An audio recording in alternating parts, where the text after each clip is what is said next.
Here we go, ladies and gentlemen. We're back. Welcome aboard, ladies and gentlemen, to Under the Lights, Week 1 edition of high school football. We got a lot to talk about. We got so much football to talk about tonight. Bear with us with the connection problems. If you can hear our voice, perfect. And that's beautiful right there. Great audio.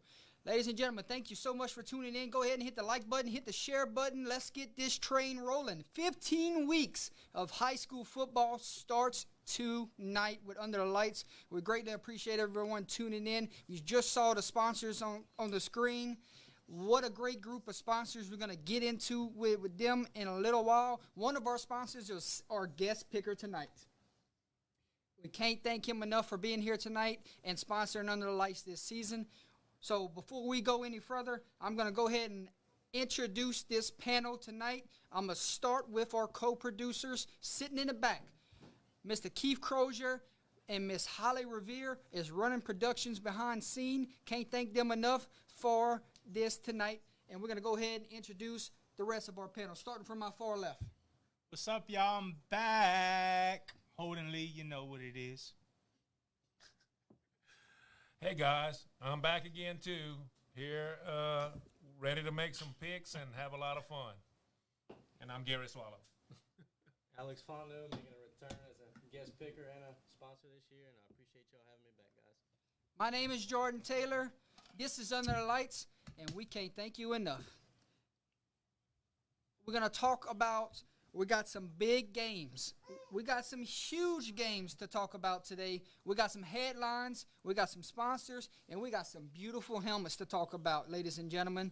But before we go any further, I'm going to go ahead and let these guys give their opening comments of this 2022 football season. Go ahead, Gary. Well, guys, I want to tell you, we've had a lot of fun getting ready for this, a lot of excitement. Got a great backdrop that you can see behind us. A lot of things that we've put together, but we can't say thank you enough to everybody that's been working with us. And I just want to say I'm ready for a great high school football year. Holden? My bad. No, I'm just glad football's back. Alex? Last year was amazing in high school football. You had great matchups, blowouts, close games. It was crazy, but I think this year can top it. The talent is incredible throughout the state. Matchups have seemed to gotten even better since last year, so it's going to be a fun ride. Yes, indeed. Yes, indeed. We also want to say one of our team members has taken an absence of leave this year. So Mr. Donald Young will not be with us for this 2022 season. He's focusing on his health, so we want to wish him a speedy recovery, and we hope to see him real soon down the road, especially in 2023. So, Mr. Donald Young, we're thinking about you. Get well soon, buddy. All right. I got some shout-outs to get to. I want to say some shout-outs to none other than Go Preps. One of the best high school platforms in the state of Louisiana is Go Preps, correct? Correct. You need information, you need scores, you need all of the above, go to Go Preps. Mr. Hunter Bauer does a fantastic job over there with Go Preps. You can follow them on Twitter, Facebook, and their website also. I'm telling you, high school football, high school sports related, go follow Go Preps. You will not be disappointed. I also want to give a shout out to Coach O Photography. We met Coach O Photography at the Abbeville game last year. He works for Go Preps and great friend. We got to talk to him a little bit at the semi-pro game a little bit and at the state championships. So it was a good thing to build a relationship with Coach O Photography. He's doing great things in this high school world. Go out and buy something from Coach O Photography. He does great work. Touched by Grace Photography and Videography, ladies and gentlemen. Met them guys at the Abbeville OHS game last year. Struck a friendship then, and we had some great memories along the way. Holton remembers. We got to talk to him after the Kaplan game. Some really, really nice people. Me and Gary, we got to see him for the playoff game. Union Parish. Right. And so it's something special there. I want to say Touched by Grace Photography and Videography. Go follow those guys on all social media platforms. Also, Mr. Ricky Obb Photography. Mr. Ricky does LCA Acadiana, some big names there. He does great work. Go follow his work on Facebook. Also, Master Promotions. Crate Airs out of Opelousas, Louisiana. You see our merch, that's where it comes from. So we can't thank them enough for all they do for Under the Lights right here on the same road as Mr. Gary's studio here. Also, last but not least, Mr. Gary Swallow allows us to do our show from his studio. We're going to go ahead and let him talk about his studio right now if anybody's interested.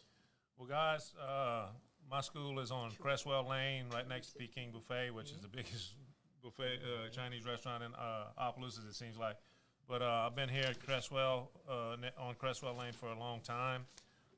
Been in business for over 34, 35 years. Serving Acadiana, and if you're interested in martial arts training, we'd love to have you come down.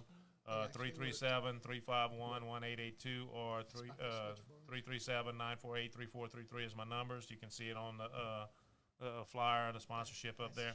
But just very happy to be a part of Under the Lights and do what I can to have a great time and enjoy some high school sports. Ladies and gentlemen, at this time, it would not be possible to pull off a 2022 football season without our wonderful sponsors and some amazing people that we have met along the way. I'm going to go ahead and let Mr. Alex Fontenot talk about Bird's Eye Insurance at this time. If you want to put it on the screen, he is one of our, correct me if I'm wrong, bronze sponsors, correct? Right, yes. Okay, at this time, I'm going to turn things over to Alex. Alex has the floor to talk about his business. Thank you so much for being a sponsor for Under the Lights. Appreciate y'all, fellas. Yeah, Bird's Eye Insurance, independent insurance agency. Have access statewide in Louisiana, statewide in Texas.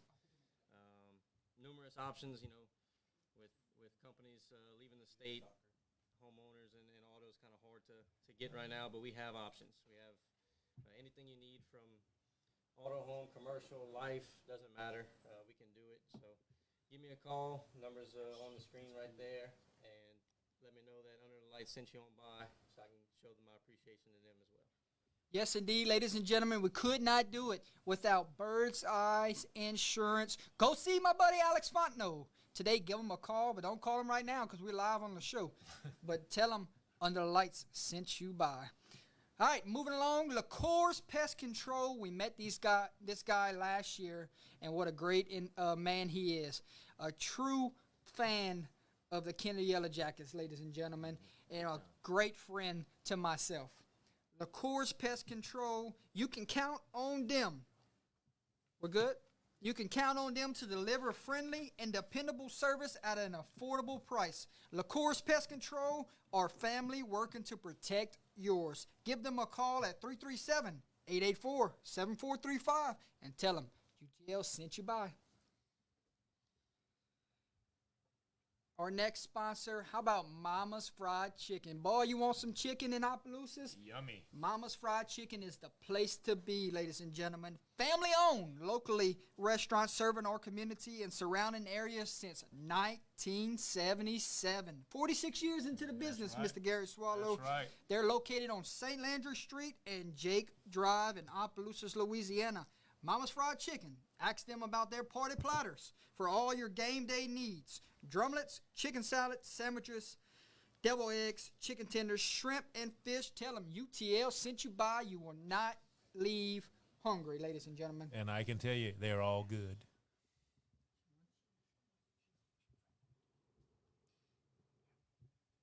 This next guy, that is a sponsor for Under the Lights, played high school football at our stomping grounds. He was a state champion. He was a national champion with LSU, ladies and gentlemen. He's a firefighter, and he also owns a really dang good crawfish business. Right. Ladies and gentlemen, how about Tiger Tails in Port Barre, Louisiana with Mr. Daniel Francis? Let's talk about Mr. Daniel Francis for a second. He is a sponsor for Under the Lights. Tiger Tails, locally owned crawfish business located in Port Barrett and soon to have a second location in the Sunset area. Call Daniel Francis at 337-351-1064 for boiled and live crawfish when the season rolls back around. You won't be disappointed, and tell him UTL sent you by. Thank you so much, Mr. Daniel Francis. How about this next guy? I got a message one day. He said he loves what we do, and he wants to be on the platform this year. And it was a great friendship from the jump. How about Whips Prince, ladies and gentlemen? If you don't know who Whips Prince is, I'm about to tell you who Whips Prince is, ladies and gentlemen. Custom apparel and substrate designs. Owner Kenneth Whip Beverly is located in the Abbeville and Crowley area. With all your heat transfer and sublimation shirt designs you need, you can follow him on Facebook at Whipsters Manifest and also on Instagram at Whipsters34. Give him a call today at 337-581-6631. Tell him UTL sent you by. He is expecting you folks.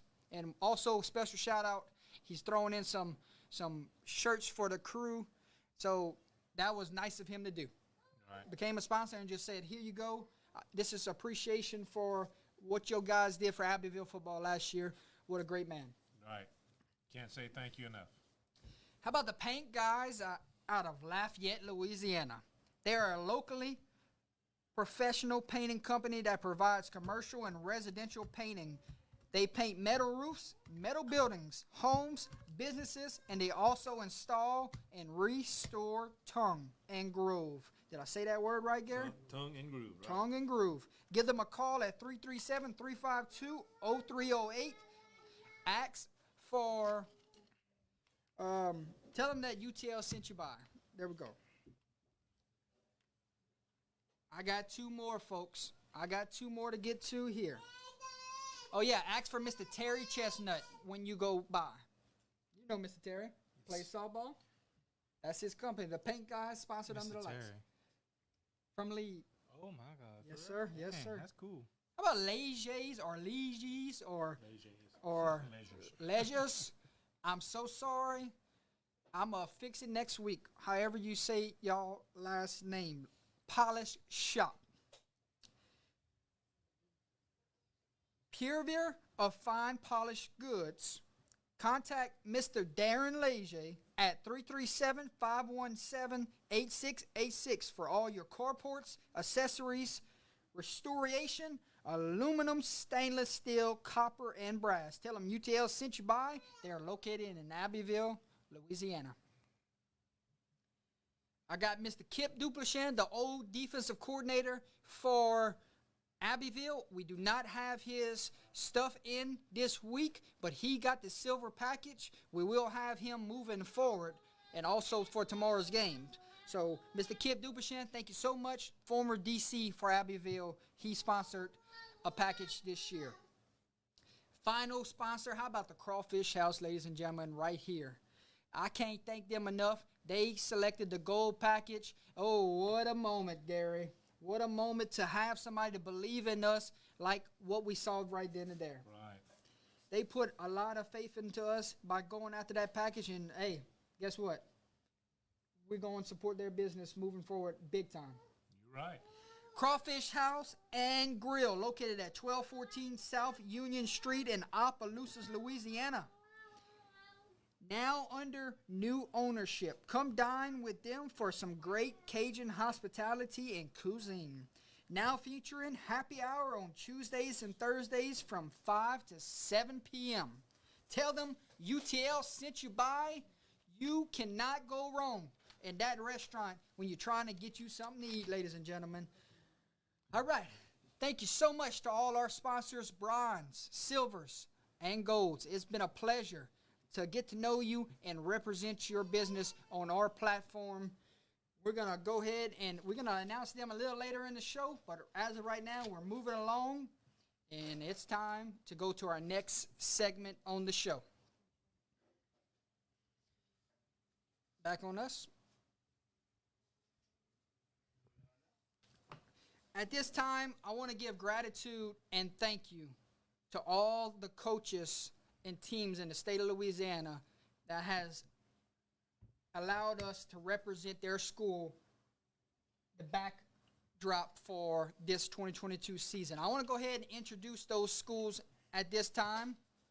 So if somebody wants to zoom in on those cameras, we can go ahead and let you know who all we have this upcoming season. And we're not ones to turn down anybody. If you got some helmets and you want to be represented on the show, send them on board.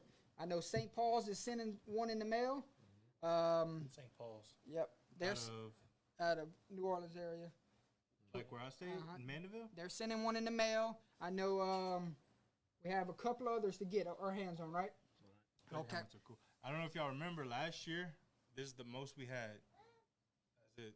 So a lot of hard work. Thank you, Jake McCoy, down there in DeQuincy, Louisiana. He put a lot of work in this summer to get these helmets, and also myself.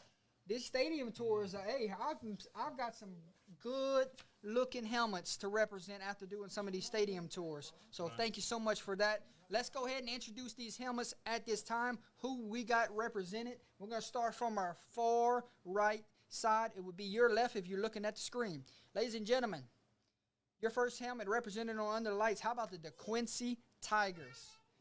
That's Jake's stomping grounds.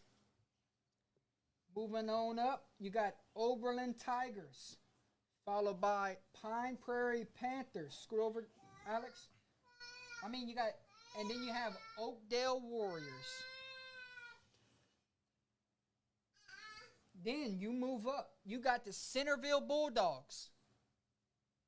You got the Pickering Red Devils. Then you got the Westminster of Lafayette Chargers. You move up. You got Barb, the Buccaneers, up top. Then you got the Bolton Bears. Then you got Hamilton Christian, ladies and gentlemen. What a great list of schools right there that we just named and shown. Beautiful helmets. We can't thank them enough. Moving along to our top. We'll go all the way across here. We got the Maryville. We got LaGrange Gators up there. We got the Leesville Wampa Cats. We got the Sulphur Tornadoes, right? Golden Tornadoes, yes. We got the St. Louis Saints. We got the Iowa Yellow Jackets. We got the Westlake. And I don't want to get their name wrong. We got Rose Pine. We got Sam Houston. And we got Washington Marion that rounds up the top. Then we go down. Starting here, we got Avoyelles High School. You got Logan Sport Tigers. You got Birchman's Academy. Played some 8-man football last year. You got the Port Barre Red Devils. You got the Beauchene Gators. You got the St. Ed's Blue Jays. You got the Opelousas Tigers. You got the North Central Hurricanes. You got the Opelousas Catholic Vikings. You got the Kaplan Pirates. And then we go to our middle row. You got the Manny Tigers. You got Lake Charles College Prep. You got Lafayette Christian Academy. You got Red River Bulldogs. And then right here on the front of the table, you got the Northwest Raiders, represented by Alex tonight. You got the Catholic High Point Capee Hornets. You got the Kinder Yellow Jackets. You got the Abbeville Wildcats. You got the Basil Bearcats. And you got the Westminster Christian Academy Crusaders, ladies and gentlemen. Thank you. That's all we can say. To trust a platform like ourselves to represent you every Wednesday night and Friday night for the recap shows is an unbelievable feeling. I can't thank you enough for allowing that. Gary, your initial thoughts. Well, you can't say thank you enough to all these guys. I mean, these helmets, you know, they mean a lot to us, but they also mean a lot to their schools. And we're just fortunate enough to have them here. But, you know, they're trusting us to show and talk about their schools. Win, lose, or draw, no matter what. You know, they enjoy people talking about their alma maters, their schools. So we just want to say thank you. Mr. Isaac, I see you in the chat, Mr. Isaac Clark. How about a Bunky helmet on this set? Make it happen. The more the merrier. We got plenty of room. Yes, sir. All right. Moving along to headlines of the week. Fellas, you have any headlines? Not yet. I'm just excited to get back to picking. Any headlines you can think of that jumps off? I mean, we're early into the season, so we ain't going to have many. No.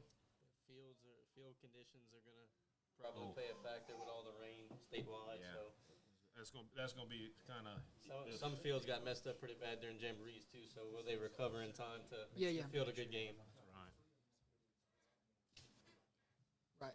Anything? No, because you're gonna. What I gotta say, you're gonna say it. So. Good deal. All right, stadium tour, huge success, ladies and gentlemen. We got to go to 18 different places. Okay? We got to go to 18 different places, see new schools we never got to see, meet new coaches we never thought we would ever meet. We got to listen to some of these guys talk and some of these athletes that we will see playing on the next level. They gave some fantastic interviews during these stadium tours. They represented their programs well. I never had a bad thing to say about the 18 stops I stopped at. So thank you so much for making the stadium tours such a huge success. I still have 3 stops that I have to get in somehow. That's Hamilton Christian, that is Welsh Greyhounds, and that is Peabody. 3 stops I owe, and I will try my darnest to get there. Shout out Harry Coleman. Yes. All right. Here's some headlines, ladies and gentlemen. St. Thomas More and Como, their game has been moved to St. Thomas More. Field conditions not the best, so they moved it to the turf fields. That's where that game will be played now. Southside versus Notre Dame will be moved to Cecilia High School. Okay?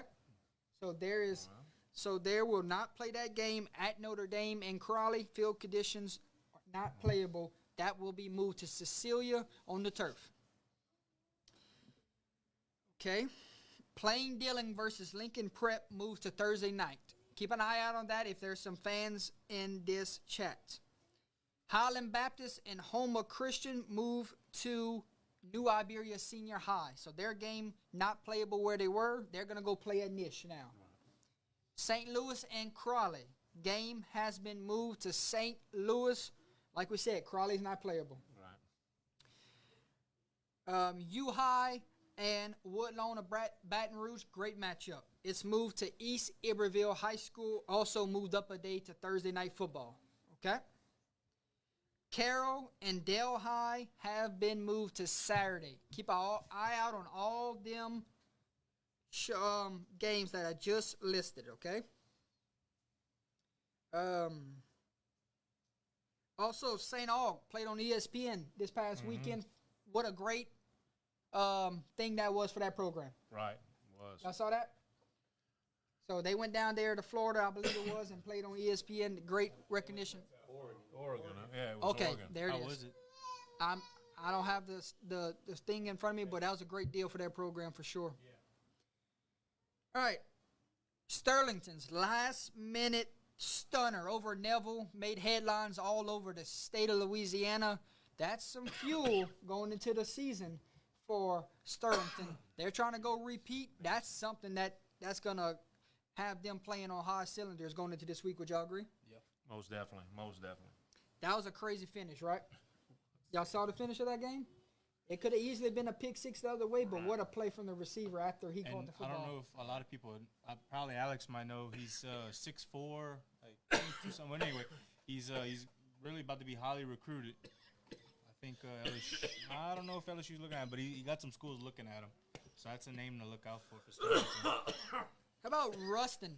The Bearcats make a statement at the Bayou Jamboree with a 27-6 win over West Monroe. We know it's 2 quarters, but that says something about the Ruston Bearcats here early in the season, right? Yeah. What y'all say? Yeah. How about Westminster of Lafayette? The Chargers gets their first career win as an 11-man football program. It's a jamboree, but it's going to count for that program and go a long way for those kids and those coaches as they take down Thrive Academy. They just started playing 8-man football last year. They just started playing 11-man football this year. What can you say? Move your mic closer. So you got to start somewhere, and They're way ahead of schedule. you start with the first one Oh, as yeah. a win, and you're going somewhere. So Little mini dynasty right there. Yes. In 2 years from now, watch out. Because they have to play 2 years of JV football first before you're eligible. before they're eligible for LHSA.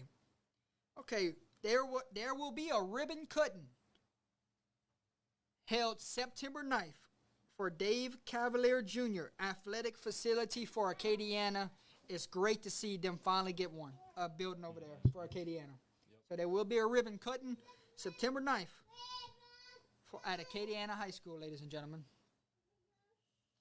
How about West Feliciana?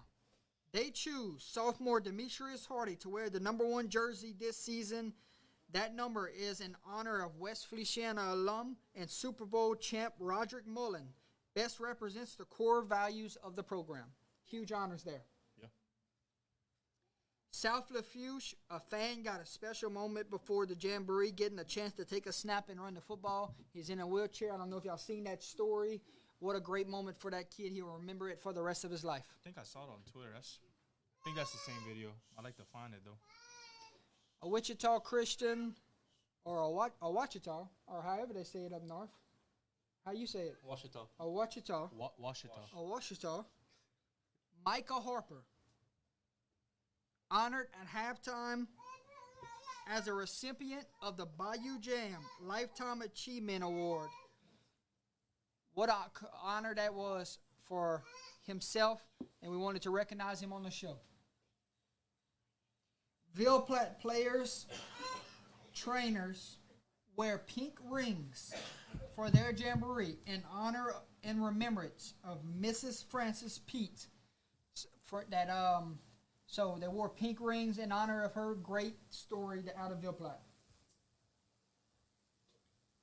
Ville Platte and Sacred Heart senior football players visit Mr. Tim Fontenot. Mr. Tim Fontenot is the organizer of the Tea Cotton Bowl. He's in the hospital right now.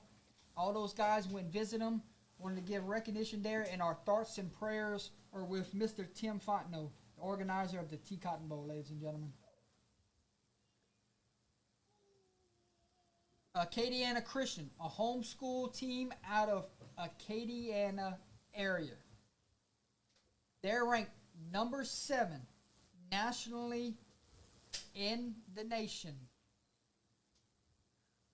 for homeschool football. It's the highest ranking in history. Congratulations to Taylor Bolton and all those guys at Acadiana Christian Academy.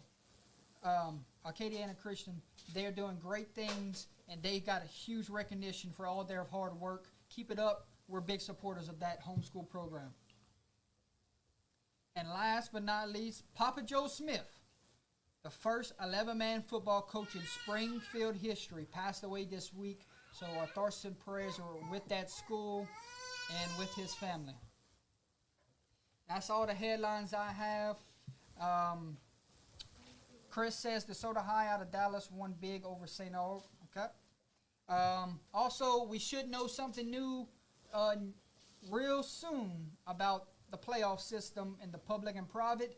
We're all on pins and needles here, playing with our thumbs. We're waiting to hear something. I know that is coming up soon. When? I don't know. But keep an eye out on that. See how the format will be this year. Who's public, who's private, we don't know. People out there do know. So if they tell you, y'all tell us, and we'll have a good time with it. I know it's season hadn't started yet, but I mean, I like to know something before at least week 5 or something, you know, Right. get a little idea. Makes things very interesting when it comes to playoffs. I mean, most coaches don't even really know what's going on, so. Sorry, I had to step out, guys. I had a little coughing spree. My sinuses are giving me a hard time, but I agree with these guys. You know, we need to know something for the playoffs before we can start getting any idea of who's doing what. How would the rankings look after week 1 for Go Preps? That's what I'm curious about.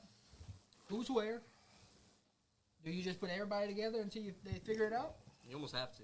Yeah, you almost have to just throw it there and then figure out what's what afterwards. Yeah.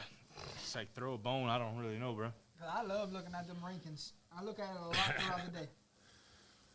All right, how about Sportsline? I think it was Sportsline. They came out with their top 8 for this upcoming season.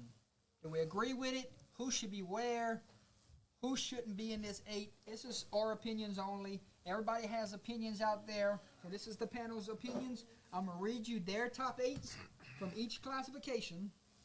And we're going to say who y'all think should be in that top spot. Yes, Okay. Louisiana Sports Line came out with their top 8 in each platform. This is public and private mixed together. Right.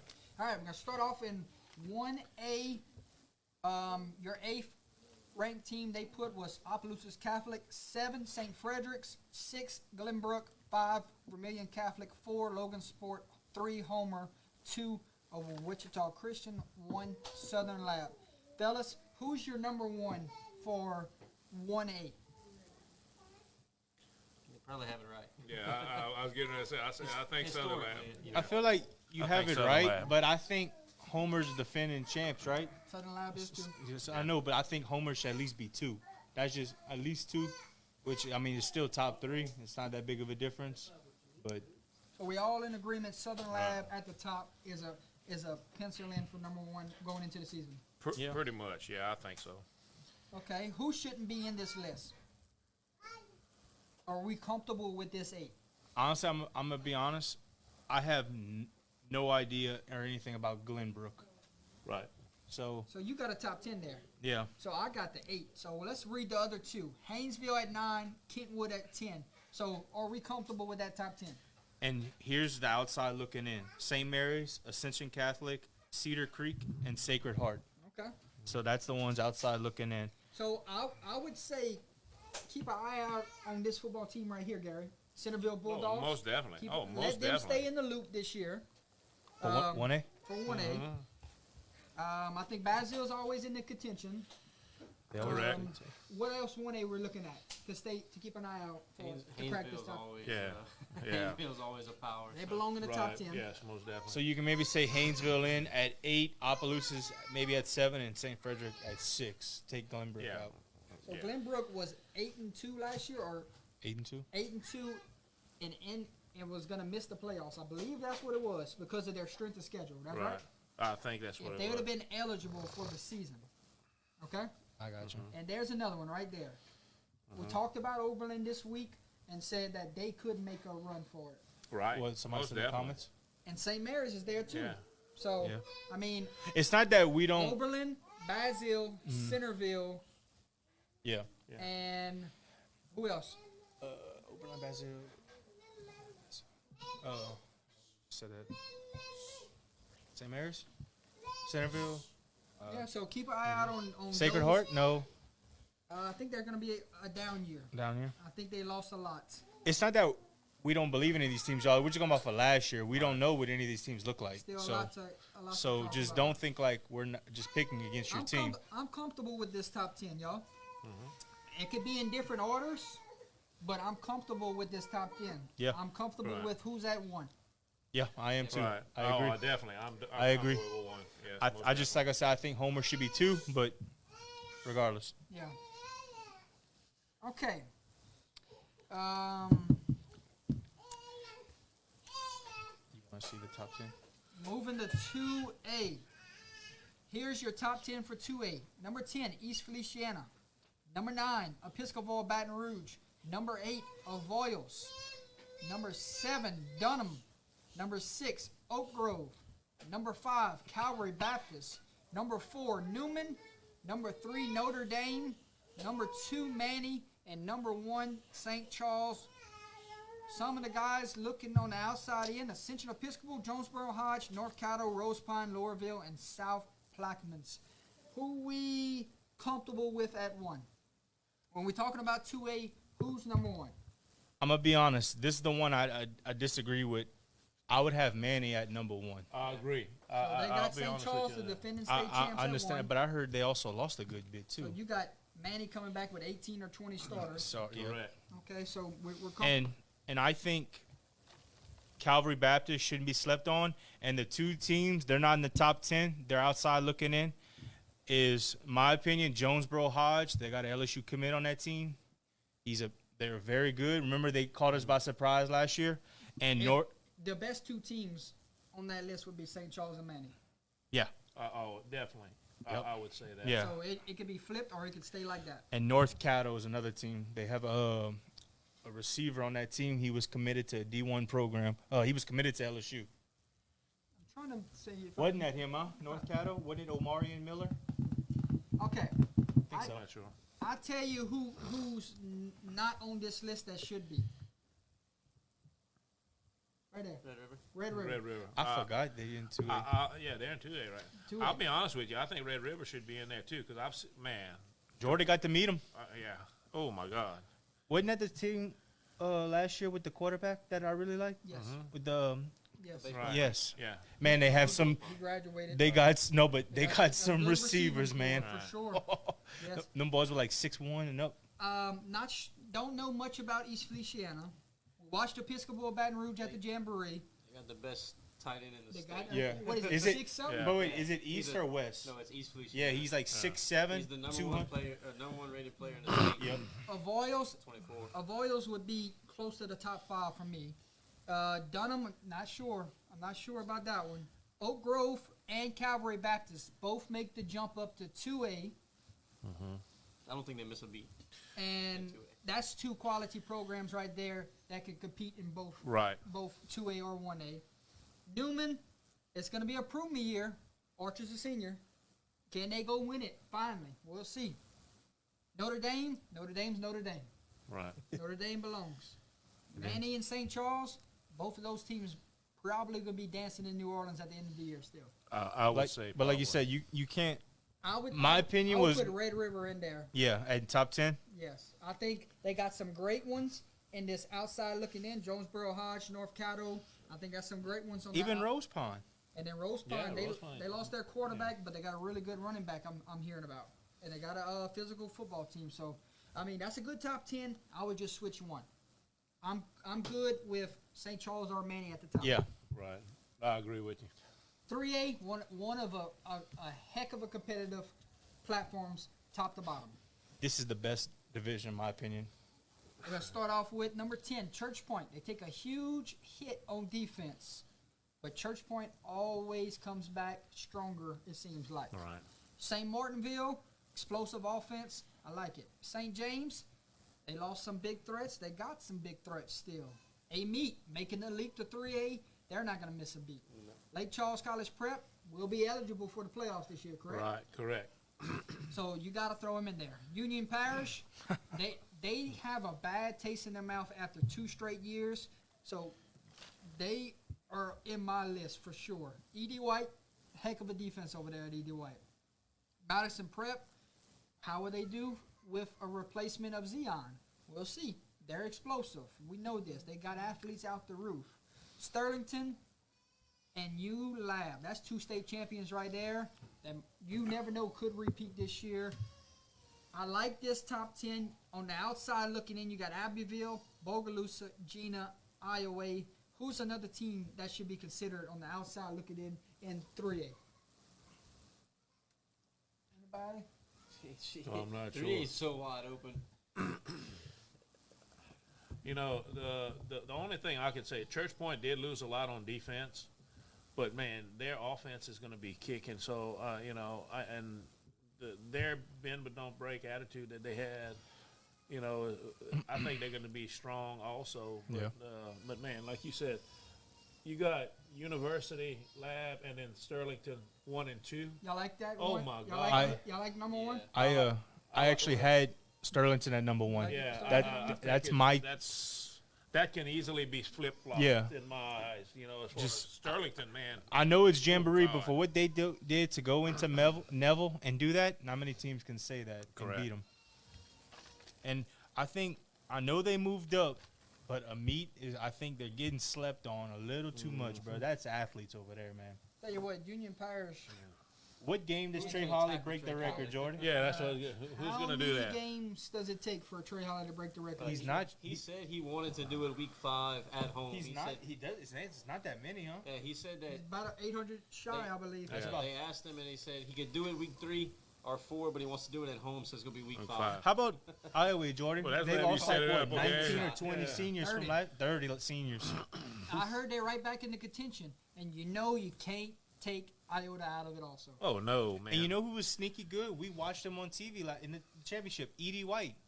They gave who was it, a run for their money? Who was it they played? ULAB. ULAB. ULAB scored, I think, the first drive, and Edie White, I think, shut him out the rest of the game. Right? It was It was a low score. I think low-scoring it was game. 7-0 or 7, something. They that was lost. Pretty much it. That's a team you cannot say. I think they're from Thibodeau, Yeah, that's right. but that's a good little team, man. E.D. And White is look, is Lake gonna Charles be there. College Prep. They're back in there. Do they make a little? Yeah, they're eligible. I mean, They're back in there. Last year they couldn't, but And you this can't year, ever man, look you out. can never count out the Ville, man. Yeah, that's a man. 3A is by far going to be the best. Hey, I'm telling most you right now. competitive out of all of them, I think. But I think it was like that last year. And I think it gets even more competitive when all these private and public, the final yeah. standings come out of Right. who's in what. So Kinder makes the jump to 3A. Will they crack the top 10 this year because of how young they were last year? Right. So they're going in with a lot of experience this year. Their district So, is and their super district tough. is brutal. Super tough. Can they be floating around the top 10 more before this thing's over with? Yes, Brutal, they but can. them boys play, man. I love that team. They played together football. And they were all young last year. Yeah, and they were real young last year. So Think they this lost year, one senior? yeah, I think so. I think it was Don't wasn't much. you would rather your down year before you head into 3A? Mm-hmm. So Their I don't strength know. of schedule is going to give them the chance to, if they can put a few wins together, steal a couple in district and win their non-district games, they do have a chance. We was at the game last year when they shocked what was it? Fourth, it was St. Helena. Yep. Yeah. Keep an eye out on Franklin for 2A. That's For the 2A, name. Franklin. Keep an eye out on Franklin for 2A. They always They had that quarterback last year, but I think he graduated. But they always competitive. correct. 4A. You got some giants in this, and you got some new faces. Yes. Number 10, Cecilia. I'm not sure what my take is on that Jamboree score with St. Thomas More. What was it? I didn't. It was 35-6, correct? Who won? St. Thomas see it. More beat Yeah, Cecilia. yeah. So I'm not sure what happened there. But Cecilia, I know they're a really good football team. Lutcher, they're going to be really good this year. Always good. But they're Yeah. moving up to 4A. They were in 3A last year, right? Right. Turlings Catholic is at 8. Do they have something we don't know about to be in the top 10? We'll see. Northwood Shreveport, I think they have a really good shot. Didn't they lose in the semis last year? Yeah. Yeah. St. Thomas More, they just put up them numbers last week. So imagine this offense this season. De La Salle, you haven't seen them in the title game in a little while, but they coming at 5. Will they get back to their old spot? Neville, they took one off the chin last year when Warren Easton came down, but Neville. Neville's always good. They're always And strong. then last week, that was a wake me up kind of night. Right. Don't let that define their season, because that might have motivated them more. Right. You know. And that was Most probably a definitely. state champion they just lost to too. Yeah. So Correct. So Neville at 4. LCA makes the jump from 2A to 4A, and they're sitting at 3. I don't know what to think about what happened at Zachary, but I know what type of team LCA has. So we'll see what happens moving forward there. Number 2, Warren Easton. They were, what, a yard away from winning the state title last year? That far. They, And it was right in front of us. Will they get over the hump this year? We'll see. And then your defending state champs is Westgate at number 1. All right, who is our number 1 in 4A? I talked to a few guys. I'm going with Warren Easton. I think they make a run this year because Westgate, they lost that tight end, Danny Lewis, and they lost. I know they got that 5-star defensive back, but they did lose a few good pieces on that team. So I think I'm not saying they're not going to be competitive this year. Of course, they're going to make the playoffs. But just my opinion, I think Warren Easton it's their year. I think it's like Gary always says, until you beat the champion.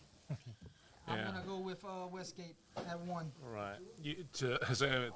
To beat the champ, you got to beat the champ, and that's all there is to it. Like you said, but I don't have to worry about Core no more. yeah, I got to say that Warren Easton is going to be tough, and I think that personally, I think they have a slight edge, but you can't, it can be a toss up either way. Easton sees Carr in 5A and gets rejuvenated that they don't have to see them in the dome, and they gonna make a run at it and finally get it done. Trying to get it done. Those on the outside looking in: Archbishop Shaw, Huntington, George Washington Carver. That's a name that's been jumping off the rails lately. Leesville, Bell Chase, Plaquemine, and Vanderbilt Catholic. So that's a really good list of 4A. You're right. I would move 1 out of the top 10, but that's about it. And Yeah, we'll- I'm not saying who, but I agree with Jordy. That's about it. That's what I would say. There's a lot of spots where you can move pieces here. St. Thomas More probably could be in the top 5, top 3. But we'll see. You know what's crazy? Was it LCA 3 years in a row? 4. They 4. went for 5. They went So- for 5, yeah. So I understand they're moving up 2 spot from 2A to 4A, but to have them at 3, I think, That is kind of high. I would But- put them top 2. But hey, that's We'll see. I mean, they got some good names in that division for sure. Right. I'm not saying that at all. But yeah, 5A, ladies and gentlemen, the big dogs. You want a competitive playoff bracket this year? If That's it. the LHSA does what we think they're gonna do, then you're in for a treat every week in the playoffs for 5A. Most definitely. Most definitely. We'll see. Top 10, West Monroe at 10. Jesuit at 9. Woodlawn and Baton Rouge at 8. Ruston at 7. Brother Morton at 6. Destrehan at 5. Acadiana at 4. Catholic of Baton Rouge at 3. Edna Core at 2. Zachary at 1. Outside looking in, Alexandria, John Curtis, Karen Crow, St. Aug, Dutchtown. Holy hell. What a list. All I can say is that any one of those ones that you named right there could be number 1 at the end of the year. I mean, that is, how can you pick from that? I mean, you know what's crazy? Goodness. All those teams, those top teams, has at least one committed to a Division I college. At least one, and there's multiple per team. But the thing that I Loaded. say is that how can we figure this out without having seen a game? I know they have all of the experts and everything, but God, I would top not 10. commit myself to a top 10 Jordy, look without seeing at least 1 or 2 games played. Look Oh my who's on the God. outside looking in. Yeah, You got Curtis. John T. Curtis. That's crazy.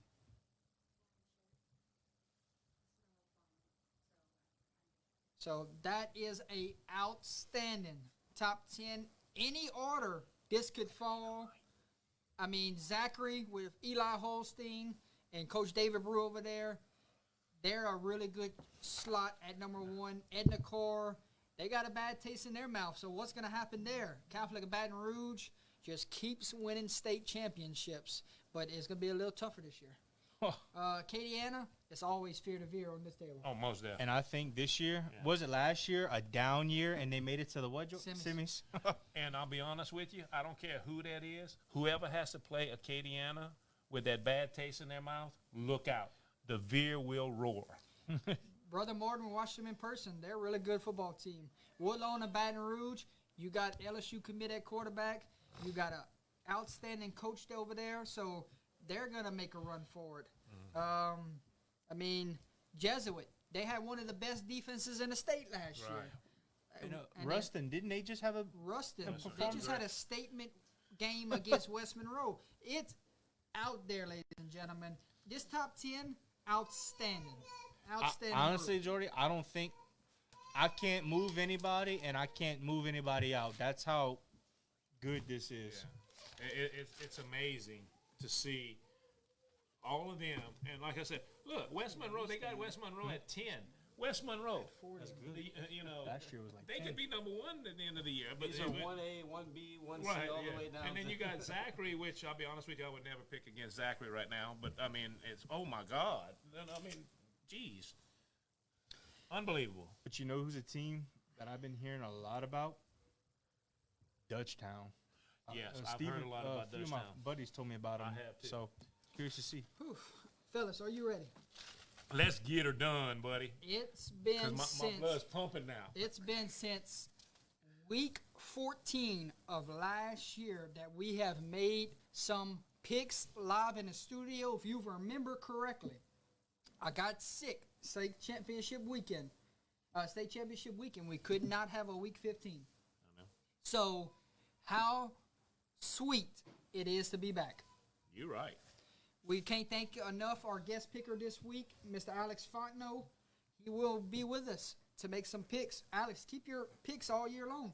See how you do at the end of it. Sounds good. Ladies and gentlemen, if you would like to follow along, just leave who you think in the chat. So we're going to name these games. We're going to make our picks. If you want to follow along, keep up with it. Let us know in the chat who you want.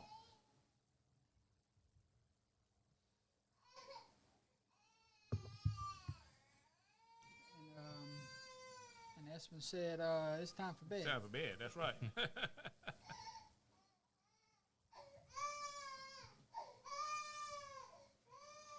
All right, ladies and gentlemen, here we go. We open up week 1 high school football game picks, Thursday night football. Are you ready? Let's go.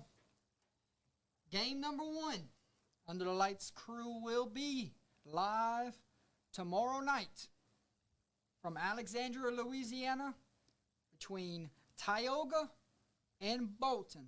Brand new coaching staff at Bolton. He's bringing in new energy. He's bringing in a vision. Can they take down Tioga tomorrow night in what would be a statement win for that program? It's gonna take everything they have because Tioga is a very respectable program. Am I right? Yes, So- most definitely. Wait, y'all going to that game? Yes. Tomorrow You and night, Gear? just me and Keith. Tomorrow night, Tioga at Bolton. We're gonna start off our picks. Alex, you got the first one. We're gonna work our way down. Who you like? So Bolton's gonna get a signature win, but new coaching staff this early. I got to give Tioga the edge. They're established and they're always a solid football team. So let's go Tioga. Gary? As much as I want to go with Bolton, I think Tioga is just a little too strong, for them. I think it's going to be Tioga in a real close one, but I'm hoping – I'm going to tell you right now, Coach, I'm pulling for y'all. I want y'all to go, but just got a little feeling that Tioga's going to be a little too strong. They ain't gonna feed us tomorrow night. Jordy? You going down the roof, Jordy? What you got? I go last, sir. Well, I honestly don't know nothing about Bolton. I really don't. So I'm just going by just past experience. Tioga, I guess I honestly don't know. And I can't wait to watch the game tomorrow. All right, I'll be the outsider here. I knew you. He wants the food. He's looking for food. I respect what the program's doing. Coach Dortez is a great man. Very much. I think that they can get it done tomorrow night if they don't turn the football over. Right. Field conditions, too. I mean, I hate to say it. It's been raining a lot. How's is it turf or grass over there? Grass. It's gonna be grass, yeah. So I'm going to go with Bolton. Gets the first win in their program history, but they got to play 4 quarters. What's Tioga, 3A or 4A? Tioga will run away with it if they don't play 4 quarters of football. Is it 3A or 4A? That is 4A football. So that's a good. That's be a huge win. Yes, and indeed. they're all right. I mean, they got so many schools that are within that area to where they and so they've been playing each other for a long time. So that's a rivalry too, isn't it? I'm not sure. We're getting new to these new teams. Right. How about Northwest Raiders at the Northside Vikings, ladies and gentlemen? Who would you like in this contest? Raiders, Vikings? How about this Raiders? Start us off.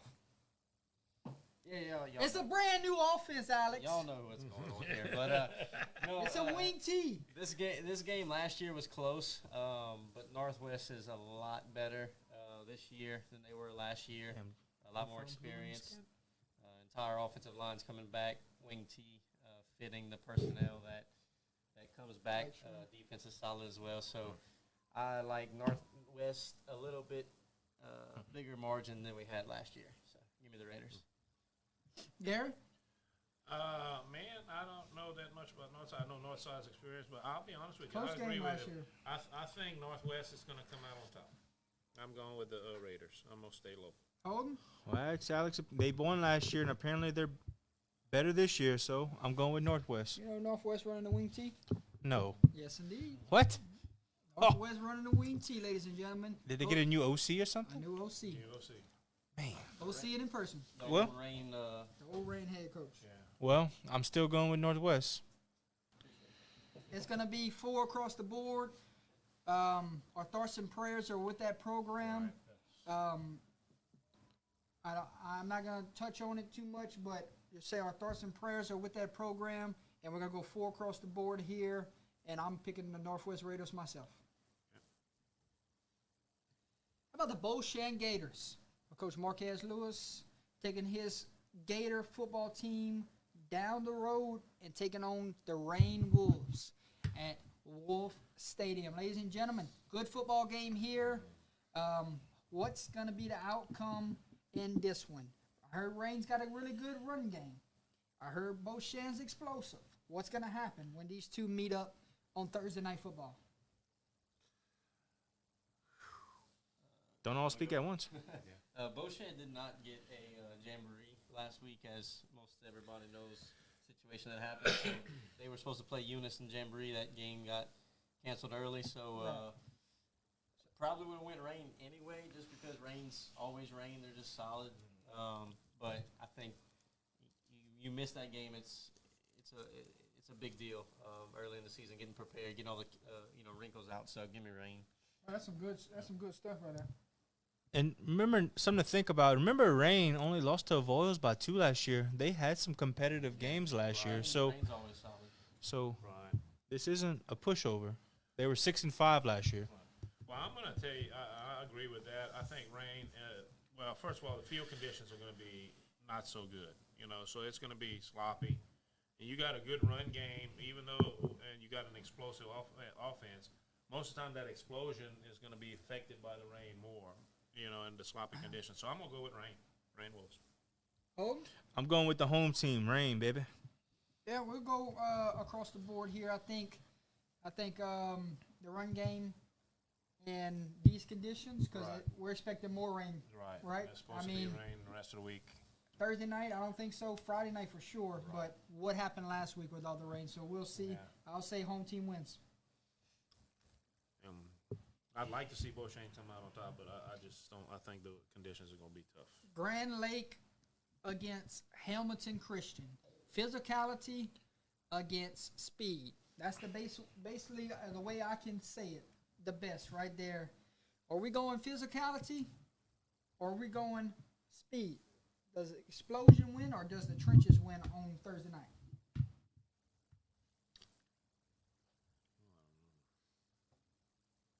In this one, Yeah. the conditions, north and south gets a lot better in speed on the outside. Okay. So when you have a team that's physical and get north and south in mud and not good traction, I think you take it most days. Grand Lake, he said, ladies and gentlemen. Now, I don't know if y'all remember, Hamilton Christian won 24-21 last year against Grand Lake. Different team. That's why we had a three-way tie for that district title. Right. Gary? I'm going Grand Lake also. All right. Grand Lake it is. Yeah. Holden? And you know, with the good weather, I was going with Hamilton Christian because it's supposed to rain. I'm going with Grand Lake. That's the reason why. That's my reason. Okay. I'm going off on a limb, and I'm saying Hamilton Christian at home. It's not bad. That's really not a. Depends on the conditions. I mean, the way that this weather around here does, you might have rain here and nothing here, you know. So it's just depends on the conditions. Yep. Uh, Grand Lake. yeah, Jordy's the I only went one with with Grand Lake. Hamilton. Yeah, I've been seeing all they've been doing this summer. It's a hungry football team Right. with Hamilton Christian. I like what I've seen this summer, so No, I agree. I mean, it could go either way, but I'm gonna Yeah. give the edge. I to think Grand just the Lake. weather factors in that game. similar offenses for this next game. Game has been moved to Cecilia, if I'm not mistaken. So it will be a turf field. So no conditions will affect these two teams. This is good old football here, ladies and gentlemen. Southside Sharks, Notre Dame Pioneers. Notre Dame will be the home team. Who wins this football game? Physicality at its best, for sure. Two great programs, coached by really good coaches. Notre Dame, Southside, something's got to give. Tell you what, I'll give a shout out to Southside, man. Was it new school? And they've been competitive, man. Every year, I mean, Coach Fontenot's They're slowly coming around, Yes. but They had one loss in district last year, and it was to Acadiana. yeah. correct. And I mean, it's a hard game, but I'm rolling with Notre Dame just from what I know. Last year, Southside put up points week after week, but we get outscored by a little bit. That defense was just not up to par. Don't know what they return on defense this year, but if they get into an offensive shootout, I think Notre Dame makes a few stops on defense and gets it done. So we'll go with Notre Dame. Well said, my friend. I'm gonna say agree with you. I'm gonna say Notre Dame in a close one because I think they'll stop Southside one more time, then Southside will stop them. So. Yeah, I'm going to roll with Notre Dame myself. They play a really smash mouth style attacking defense. So I like Notre Dame with this one. I mean, you can flip a coin basically and say Southside could very well win this football game also. But as of week 1, we're going to go Notre Dame. And then 9 weeks from now, we might be saying a different story. Right. Whenever we see some records and how they play. Correct. But this is just a kind of like a field pick. Red River at Hawkton. This one was I learned a lot when I went to Red River. They had a short week because of COVID before they even went into this game last year. It was a shootout, 50-something to 40-something, that they lost by a couple points. All I heard in the entire interview is that game is They a circled it. bad taste in their mouth because of what happened last year. So, I mean, when you put the Bulldogs on the road at Hawkton, it's going to be a great environment. It's going to be two good football teams. Do we go with the chip from last year, or do we go with the home team atmosphere for yourself, Alex? Red River. You like the Bulldogs? Ooh, that was quick. I won't lie to him. I'm going with Red River too. On the road, Gary. road. I think they're gonna go out there with a bad taste in their mouth and get the job done. Holden, Athletes, them boys got Red River. you like 2A over 5A right here? Without a doubt. Okay. It's going to be 4 across the board. Coach Jeff Harper, I think, gets it done on Thursday night.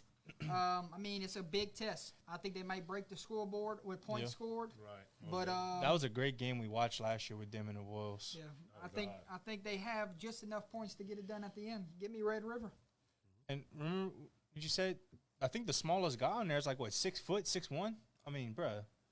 And receivers, them boys got some athletes, man. Well, their receiving core is It's huge. humongous. Yep, one of the best receiving cores I've seen in the state last year for sure. All right, next up, a huge matchup between Southern Lab, your defending state champs, and Liberty Magnet, ladies and gentlemen. Liberty Magnet has burst onto the scenes, and they are a threat in this new team here. Southern Lab, they're the defending state champs. They got athletes that can keep up with Liberty Magnet. How are we looking for this one? 5A versus 1A. You have a stud. Does the depth That's where I was going with that Holden. You have a stud in Caleb Jackson, LSU guy, at Liberty.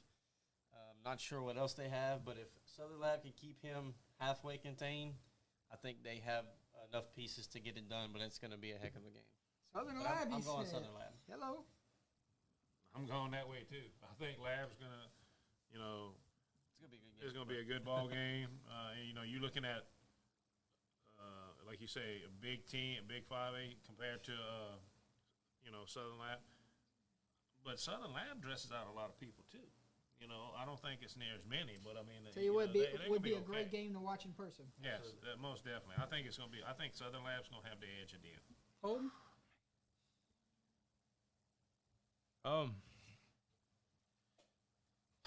Man, it's hard, man. I mean, it's tough because, like you said, you got Caleb Jackson over there. I heard they got a few more good-looking athletes. They got a tough schedule this year. Liberty Magnet does, but I'm just going with week one. Just what I know from history, just Southern Lab. Just gotta go. I'll see how it is after the first week. Okay. I'll take Liberty Magnet in this one. I think they get it done in this contest. I think they're going to make a run for it. That's a team we didn't talk about earlier when we was talking about top 10s to keep an eye out on them. Right. So we'll see. I think St. Thomas More put them out last year in the playoffs. 63-20 or 63-30. They beat them. So next up, Wichita Parish versus Archbishop Rummel, ladies and gentlemen. He said it's a Wichita. I can't say the name right. That's a big one right there that you can circle for Thursday night football as a key game. Who wins this one? I mean, is it a flip a coin type of game? It is, to me, flip a coin, but that is a pretty good ride for Wichita Parish, I would say, right? Yep. To Rummel. Yeah, give me Rummel. You know, remember they got a LSU commit. We jumped on Wichita Parish's bandwagon last year, huh? Yep. Whenever they went and upset West Monroe, it was, or Ruston. It was one of those. Remember that? Yeah, they had a big offensive line. That's why me and you liked them. Big offensive line. I can't wait to see what's in store for both of these programs moving forward. Gary? I'm going Rummel. So remember they got that LSU boy at Rummel. Yeah. So, you know, and that's not the reason why I'm picking them. I just think Rummel got better athletes, so I'm rolling with Rummel, and they're at home. I think it's going to be a close game. I actually do. Possible. If a Wichita Parish wins this football game, then they're a threat for sure in that district. Oh, most definitely. So until then, I'm going to have to say Rummel until I see something moving forward. Logan Sports, you're the state runner-ups last year. Calvary Baptist, state champions a couple years ago. You talking about some pretty darn good football right here, week one. When Yeah. you got these two clashing for 48 minutes. Two great fan bases, two great football teams, two great coaching staffs. It does not get any better than whoever decided to make this a week one contest. Hats off to you. I wish we can go to that, bro. Week one. Does it get any better than that? I mean, come on. You got two teams like that. On a Thursday Unbelievable. night. On a Dude. Thursday night. Wouldn't you love to go to that? I mean, man. Wow. Come on, Alex, what you got? Logan Sport. That's a tough one, but That is So tough. it's I kind of like like the Logan battle of the quarterbacks right there. Correct. Logan Sport got a good one. Calvary Baptist got a really good one. He broke Whose quarterback will play the best that night? I'm going Logan Sport too, man. I'm sorry. I just got a feeling You know, I said I watched Logan Sport last year. I was with y'all for the Homer game. That's a very good, talented team. But Calvary Baptist quarterback broke records, and that's the reason why I'm rolling with them this week. It's no disrespect to Logan Sport. It's a hell of a program, but I'm just going with Calvary. I gotta agree with you, Holden. I think Calvary Baptist, if anybody that's moving up from 1A to 2A this year can go make a run for a state title, is them. So I like Calvary Baptist week 1, especially at home. Yes. And then your next one, it was moved today to Thursday Night Football. University Lab, your defending state champs, against Woodlawn of Baton Rouge.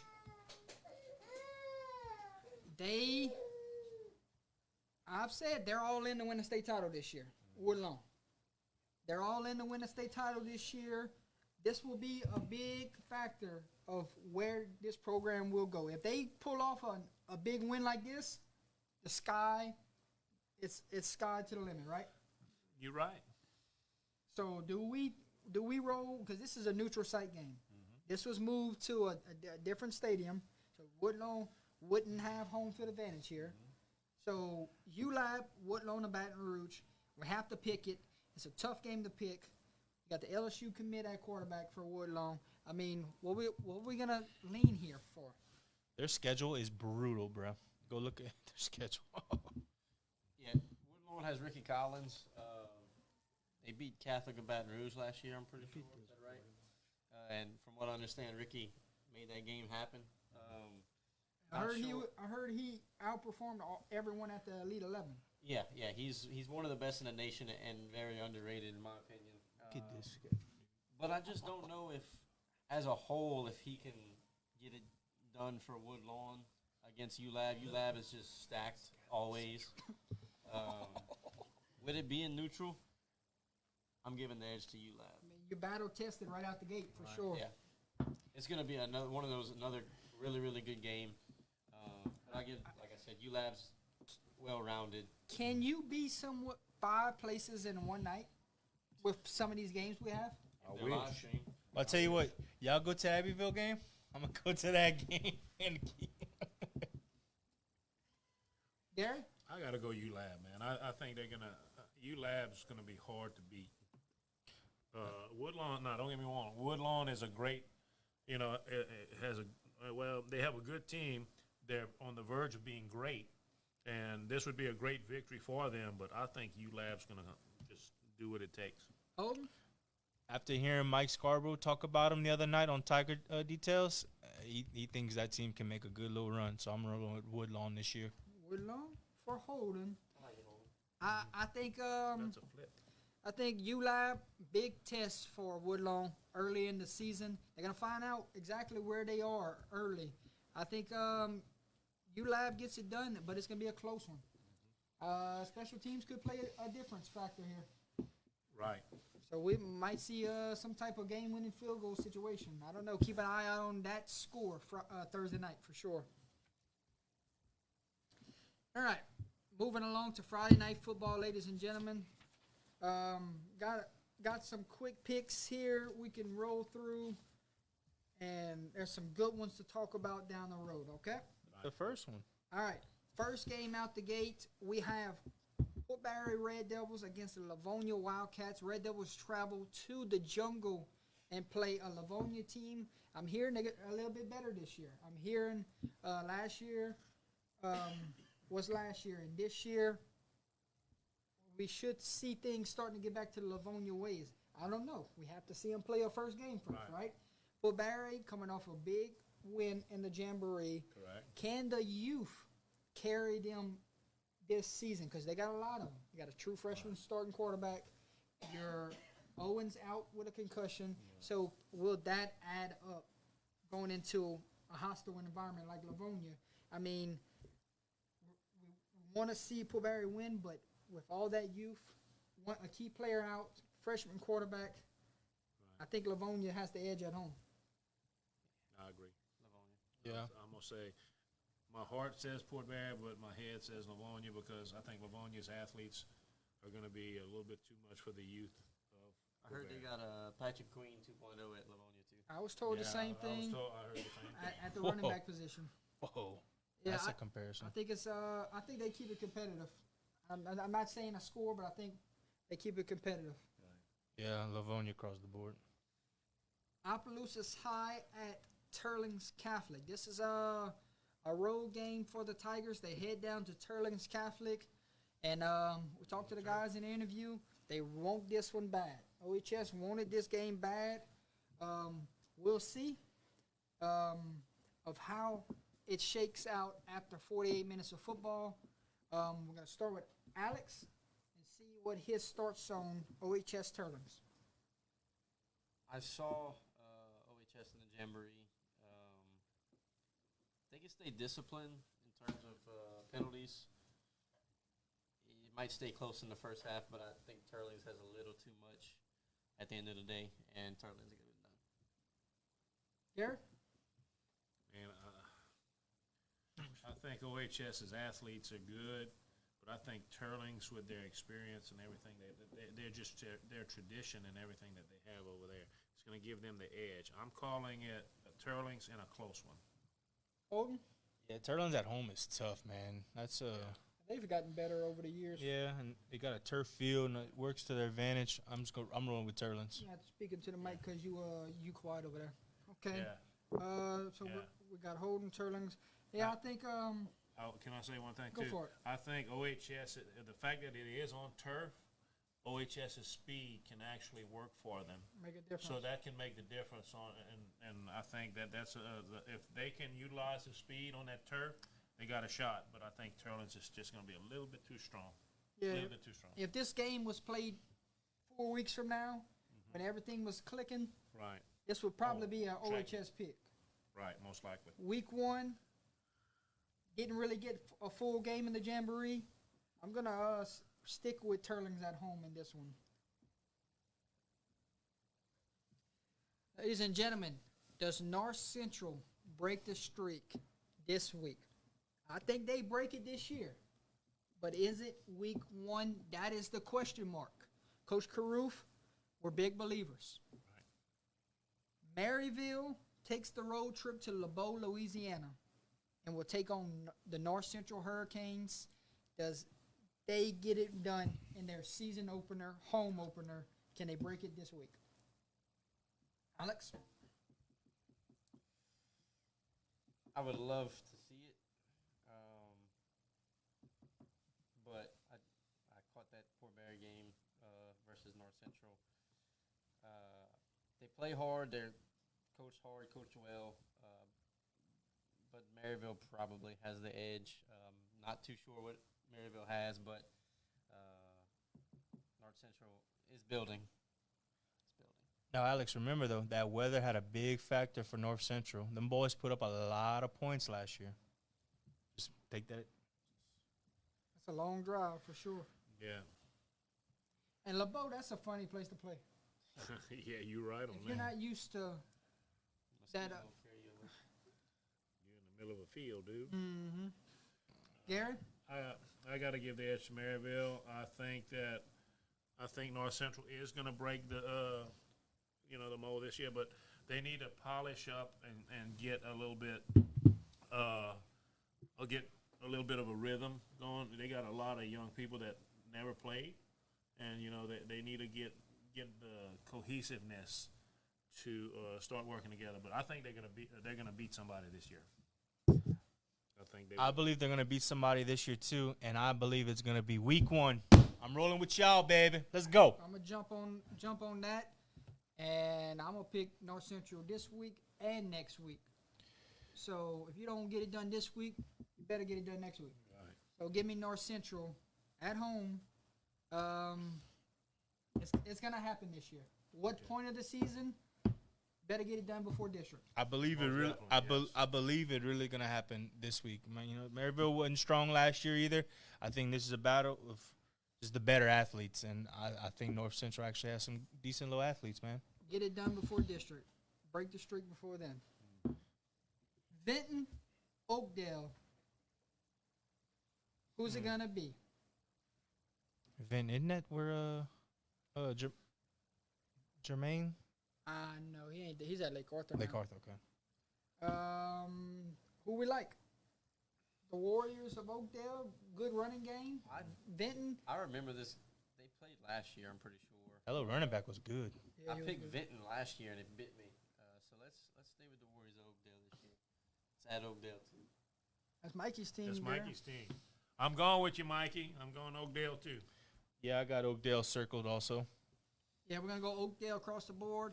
Really good tailback over there with Oakdale. He should have a big night. Pine Prairie takes the road trip down to Oberlin. If you want to see somebody that's playing their best football right now, it's the Oberlin Tigers, ladies Yep. and gentlemen. They just beat Kinder and Oakdale in the jamborees. Right. They played Port Barry, and I heard they look really good in the scrimmage. So, I mean, if you talk about a team that's playing really good football right now, it would be them. So I'm sticking with them. I'm going with Oberlin. Yeah, Oberlin. I'm with you. Oberlin's going to be a little too much for Pine. I think Pine has something going. From what I hear, it's getting better and better over there. But They lost some good talent. They lost some Yeah. key pieces, but they got a brand new coach over there at Pine. You know him. Coach Heinz's son. Yes. They've got the ability, and they're turning that philosophy around. I think they're doing a real good job, but it's not going to happen overnight. They got to get it working. But I'm going to tell you, Coach Heinz is going to do a real good job over there. Correct. I got Oberlin also. Across the board, ladies and gentlemen. Your next matchup. Last year, Delcom pulled off one of the biggest upsets in the state of Louisiana when they took down Catholic High New Iberia. Am I correct? Right. It's been a while since we've done something like this. This year, they opened up the season with a talented football team in the Centerville Bulldogs. We was there Sunday. Very impressed with what I saw. Which one's the helmet? They got I'll tell you what, number 10 looks like he's ready to play college football tomorrow. You're right. What Give- position he plays? I have it wrote down. I don't know offhand. He looks like a linebacker. Give me the Bulldogs at home. Brand new head coach over there. The biggest thing when you get brand new coaches is how fast the buy-in is and how much do you make everybody believe. And guess what? They're bought in. They believe. I was Is it very on the page? impressed with just the way that they spoke, the team, and the way that the coaches came in. And that's another team that's going to be working on a new, a new offense. Getting in there. But I mean, they seem to be working together. They're excited, and they seem to have each other's back. So I'm gonna go with Centerville also. I think it's gonna be close, but I think Centerville's got the edge. Yeah, some good-looking kids in this photo, Jordy. And actually, I have them circled. Delcom wasn't too strong. I know they had a big upset. They had a big win for their jamboree Yeah. this week, last week. So they're rolling off confidence themselves. So it's gonna be a good game to watch. Yeah, I'm rolling with Centerville, though. Delcom's going to get an upset, Oh. but not this week. Oh! I like it. Okay. There you go. You trying to use this as bulletin board material again That's right. on this tour? All I heard on this tour from like 3 or 4 people was, "Yeah, we screen recorded y'all picks and use it as Yeah. bulletin board I like it. material." We actually it. heard that. So When, last year? yep. So a lot of coaches out there screen recorded us picking against them and showed their kids before they played that week. Well, I take that as a compliment. I don't. We gotta be careful with what we We say. just got to pick who we pick. It's not that what we say, y'all. It's not disrespecting y'all program. It's just what we see. Right. Right. What we feel that week.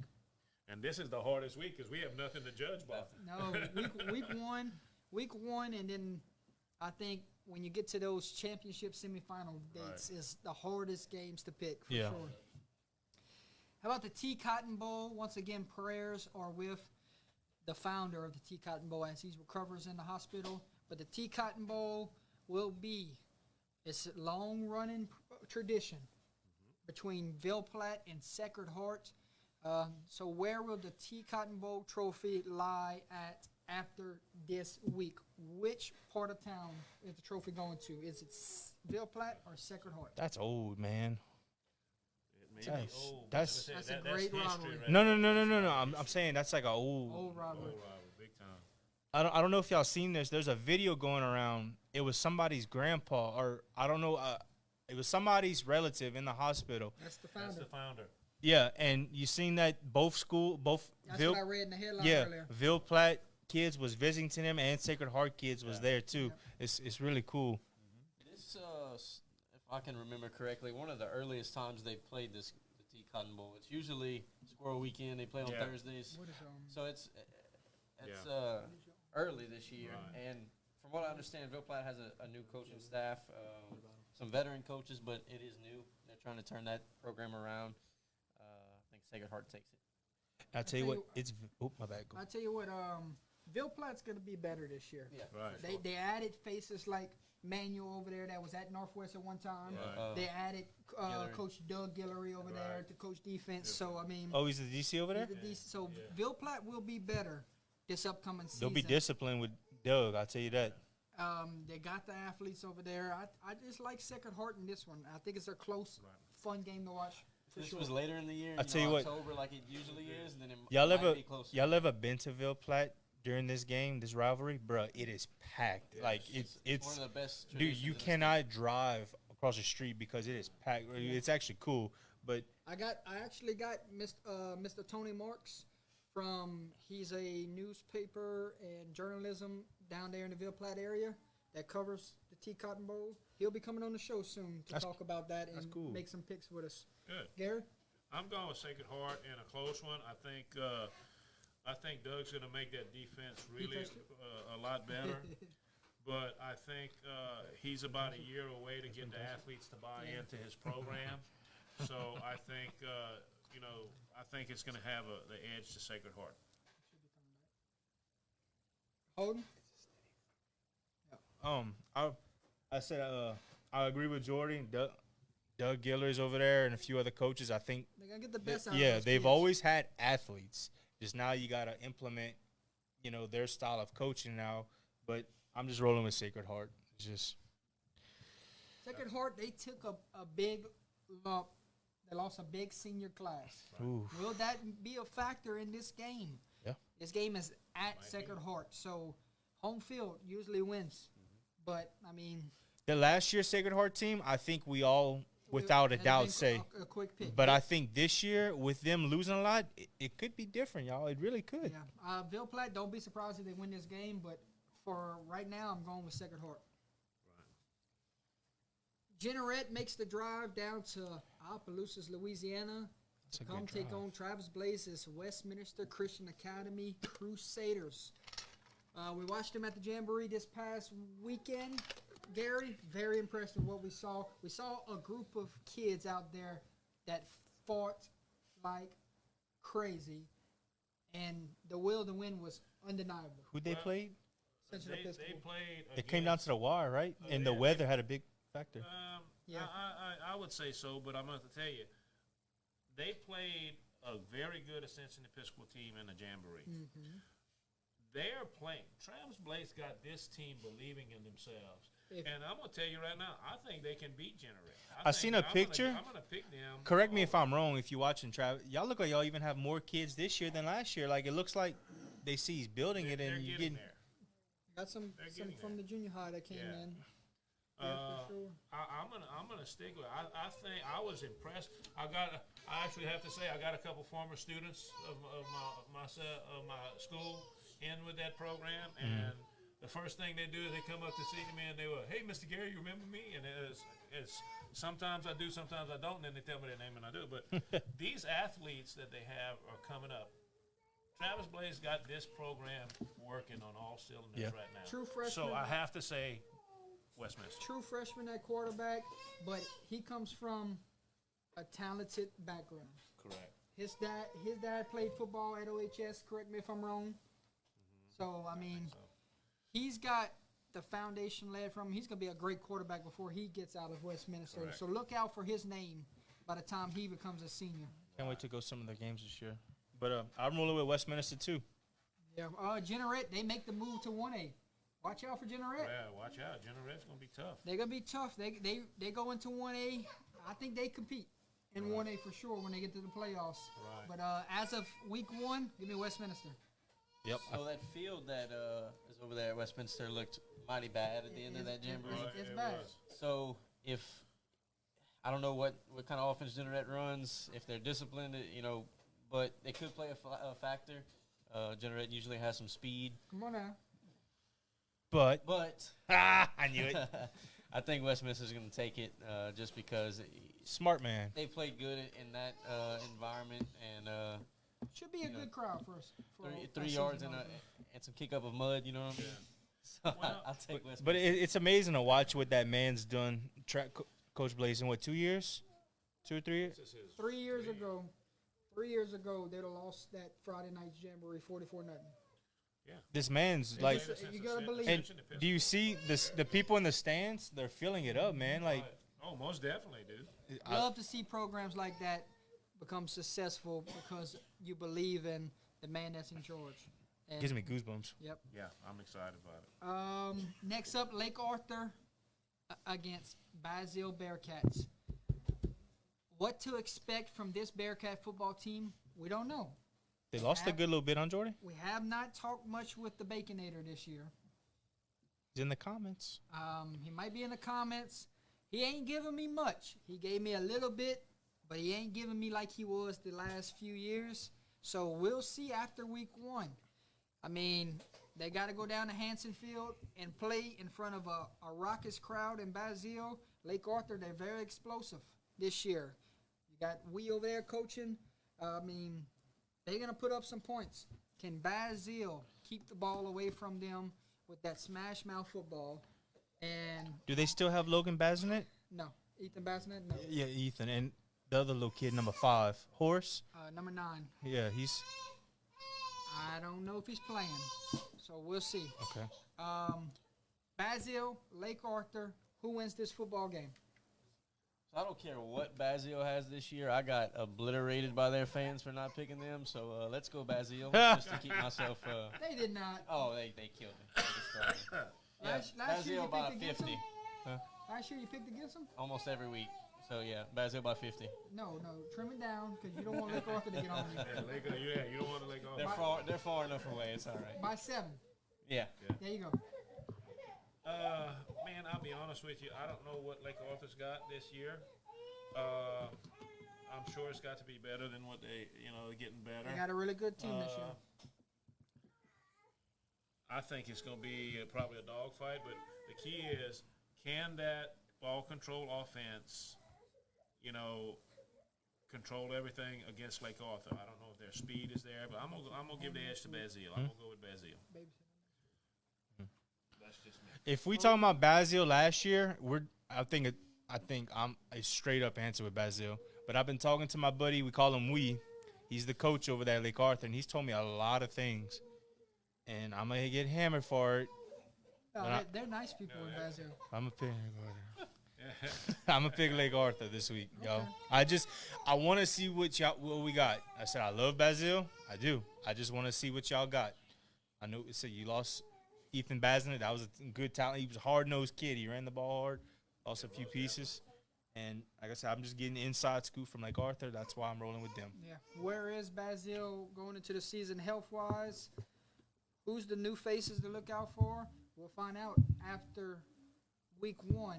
But I think if they don't turn the football over, Right. they don't turn the football over, and they try to keep the ball away from that offense on the other sideline, I think they get a win at home. So give me Basile. Loner by myself. Oh, Lord. But, That can make me or break me. I'm hearing good things about Lake Arthur. Dude, Weiss told me he got some talented kids over there. Right. Got him a good. He played semi-pro football. He got a good little. Marksville Tigers against the Voiles Mustangs. Voiles on the brink of going to the state title last year, missing a key piece with the running back that was out for the season. He's back. And I'm hearing that they are all in to make another run for the state title, so I'm all in with them. Give me the Voiles Mustangs. I'm Roll. with you. I'm with you. Yeah. So As long as they run that offense that I don't understand, I'm going with them. y'all had a phone call or interview with the Vols coach last year, and he said that he felt if they didn't do it this year, it would be a few years to rebuild to get back there. Right. I still don't think Marksville has enough though. Let's stay with the Voiles, and from what you're saying, if they're back like that, they could make a run at it this year. Right. I got to first experience at hand watch what a Voiles runs. Dude, you can't stop it. Dude, you know, It took a turnover. And that was to without their decide the best game. player, and he's that's back. what I was getting ready to say. It took a turnover last year, but when we watched that game, if they wouldn't have had that turnover Inside the 10. Inside the the- 10, that's when what they were changed. getting ready to go in and score and take a dominant lead, That flipped the game. that flipped the game completely, like you said. It was crazy. But this is a new year. What? Yeah. It's a It new changed the year. game. And number 70, Graduated. he graduated. He But graduated. Jordan said they had that running back back. He was He's like a freaking offensive guard that runs a 4-4. Right. Yeah, unbelievable. he's built. And He's built different. I think this game is en route. I'm going with the Voiles, y'all. I wouldn't say offensive guard because that's some big guys. He's more of a. Like a linebacker. He looks like a SEC type of linebacker. That sounds better. How's that? Yeah, He's a pretty good looking much. kid. That's He's a good looking kid, y'all. So I'm rolling with the Voiles, y'all. I'm pretty sure that's across the board. yeah. possible, yeah. St. Louis, Crawley. This game has been moved to St. Louis. I talked to Coach a couple times leading up to the season. I like this St. Louis program. Where will they go this year? We have to keep an eye out on for. But St. Louis week 1-0 over Crawley. Yeah, I think so too. Yeah, I got them too, Jordy. About the St. Ed's Blue Jays. Got to meet that. All right, Espen. I got to meet some of those players this year. It's a very young group, okay? But they're very feisty, is what I should say. They want to win, they want to learn, and they're developing into a really good young core, okay? The problem is here, they got to go down to South Lafourche. Come here. Come here. Come here. All right, all right. He wants to be on the show Here's too. the pen. All right. They got to go down to South Lafourche, okay? What will this do for those young guys for a true road test out the gate? That's what I'm getting at. That's a far drive. So, I mean, you look at it. Can St. Ed's get it done on the road? I'm going to say yes. Yeah. I'm a believer. So, I remember last year when Kid Anna Christian, their homeschool league, Yes. their defensive coordinator, that Yes. was brother-in-law. He is now the defensive coordinator at St. Ed's. So, I think he's the secondary coach. Okay.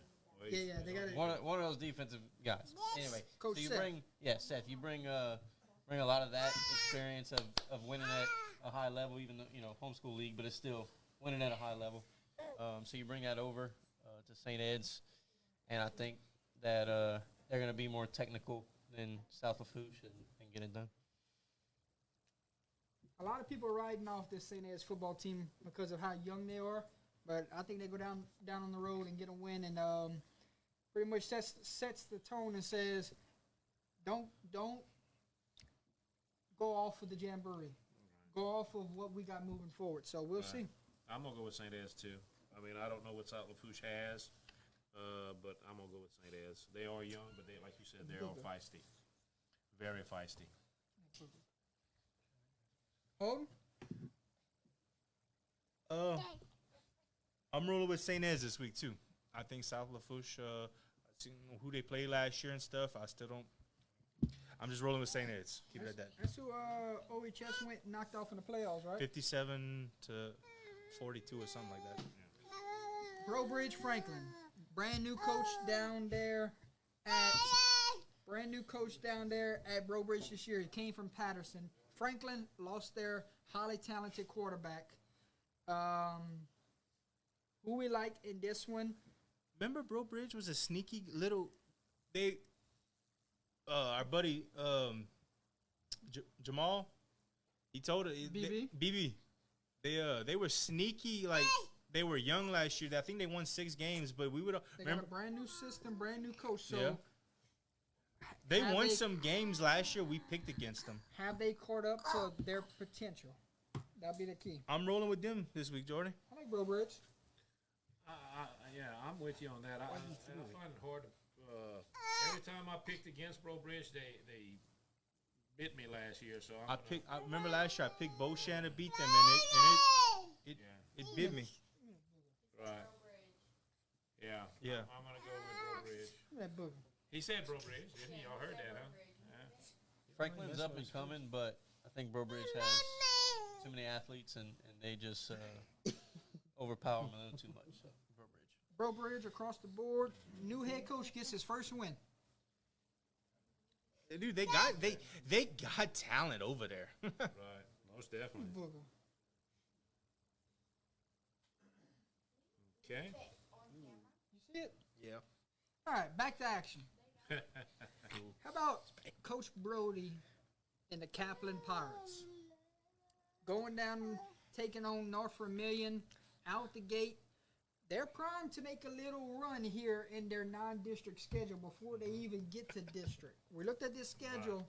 So, I mean, I think this Kaplan football team, they have been tested in the scrimmage and the jamboree. They saw the likes of Eunice. They saw the likes of Church Point.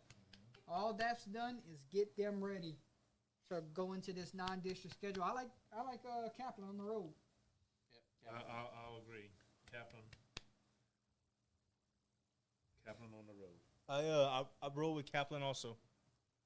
Sorry, y'all, playing with the baby. All right, next matchup, Bunkie at Catholic of Point Capee.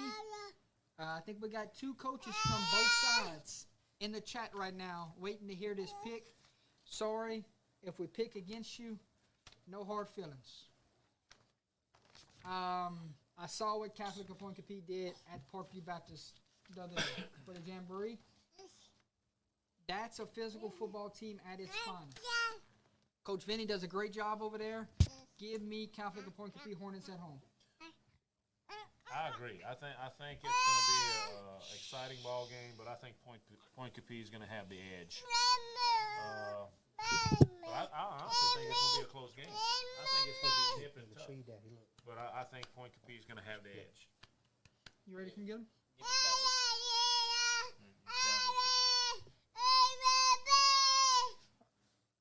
Like that down. All right. Yeah, Catholic. I'm rolling with Catholic Point Capee also, y'all. I think that's across the board. All right, come get him.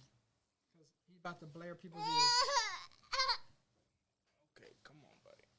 I like your little UTL shirt, Bubs. That's cute. You wanna bring him? Next up, it is the Kinder Yellow Jackets versus the Welsh Greyhounds. Robbery at its best. Yeah. That's going to be tough. Two teams don't really care for each other. Am I right? Yeah, that might be an understatement. Wow. So, I mean, last year we watched this game live in person, and it came down to the wire. Could things be in store once again? Yellow Jackets go on the road and win this football game. I think so. I think Kinder's got the edge. That's just me. Kind of going back to what we said earlier about Kinder and this district, wins are going to get really tough when they get into district. So I think they're really hungry for this win at Welsh and go get it done. Bowden? Yeah, I'm rolling with Kinder. I think they got a lot of talent coming back, and I like that coaching staff, man. How about Loreauville at ERAF, ladies and gentlemen? We take this one in consideration of what Loreauville lost with the Twins. We take this in consideration of how explosive ERAF was last season. We go into this season, and it's like we don't know what's on both sides of the ball from both teams. We have to wait until after week one to see what we're dealing with. So, I'm going to start off in saying I like ERAF in this matchup.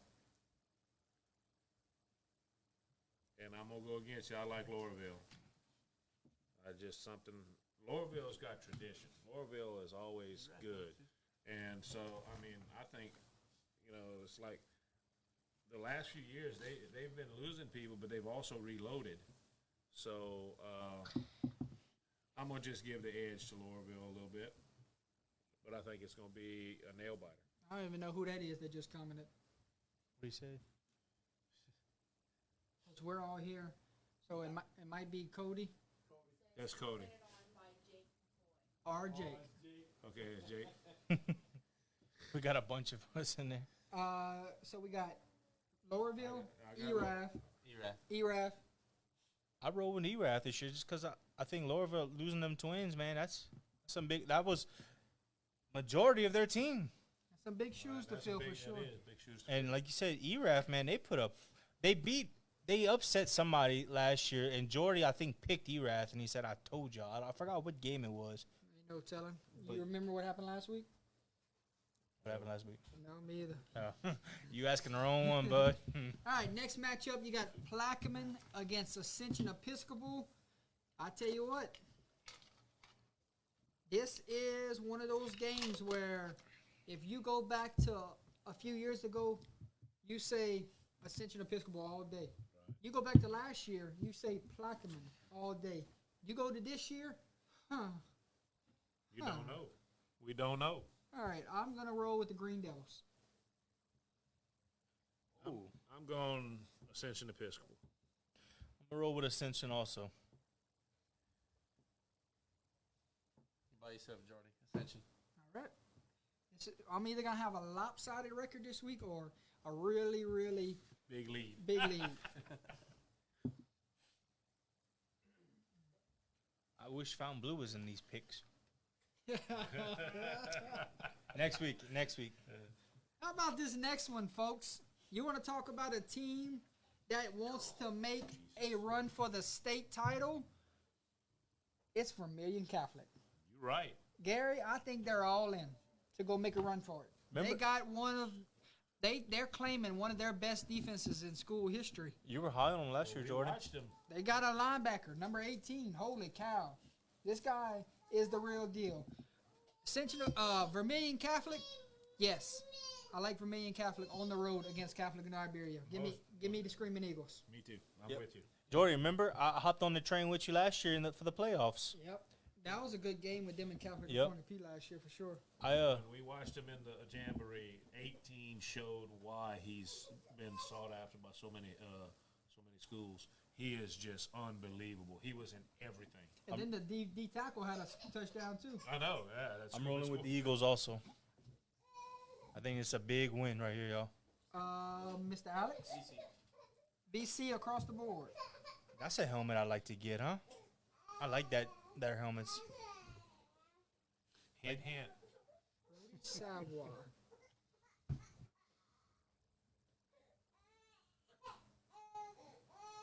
I guess he's The tagging. next matchup will be your defending state champs, the Westgate Tigers, against Nish, New Iberia Senior High. Nish went 0-10 last year, looking for their first win, but they have to run into the state champion out the gate. That's tough. That's tough business there, even if they're at a home team. Give me Westgate. Westgate, all the way. Yeah, Westgate. Westgate. Man, that's crazy. Nish used to be a little. At one point, they were a little. They was highly respected and competitive. Most definitely. I tell you what, Jake McCoy woke up just in time. Because this next pick is for himself and Mr. Daniel Ordran. You got Westlake at DeQuincy. Yeah, go. We'll fix it next week. You got Westlake at DeQuincy for your next game. I'm hearing really good things with Westlake. I'm hearing really good things with DeQuincy. This is one of those picks you have not seen both teams play yet. So, I mean, we're going off of jamborees here. We're going off of last year here, or we're going off of what our gut tells us. So we're gonna discuss this one. Westlake's really good offense. DeQuincy's really good offense. Who's gonna win this game? I'll start off rolling with DeQuincy, y'all. Don't do it because Jake's watching. The Veer, baby. Now I gotta agree. I think the Quincy's do. I think that whenever we talk to the, I'll be honest with you. I can't. I try to read people whenever their players are really buying into the system. The head coach has a great philosophy on what he's doing. So I'm going to go with DeQuincy. I think it's going to be a good game. Talk about a playoff atmosphere, right? Oh, most definitely. But I think it's going to be the key. The field conditions, if it's wet and how it is, how can each team react? I think DeQuincy's going to have a little edge being at home. Hopefully, no injuries or anything like that. But I'm going to give the edge to DeQuincy. Jake's excited for that game, y'all. Oh, I know. Alex? Westlake is very, very good team. Always year in, year out. They're Very solid. good team. They're aggressive. They hit hard. So yeah, give me Westlake. You know what? It's one of those decisions where I'm not picking with my heart. I'm picking with what is in my gut right now. So I'm going to go Westlake myself. Mr. Alex? Sounds good to me. And I'll be getting a phone call real soon. Remember that, Jay.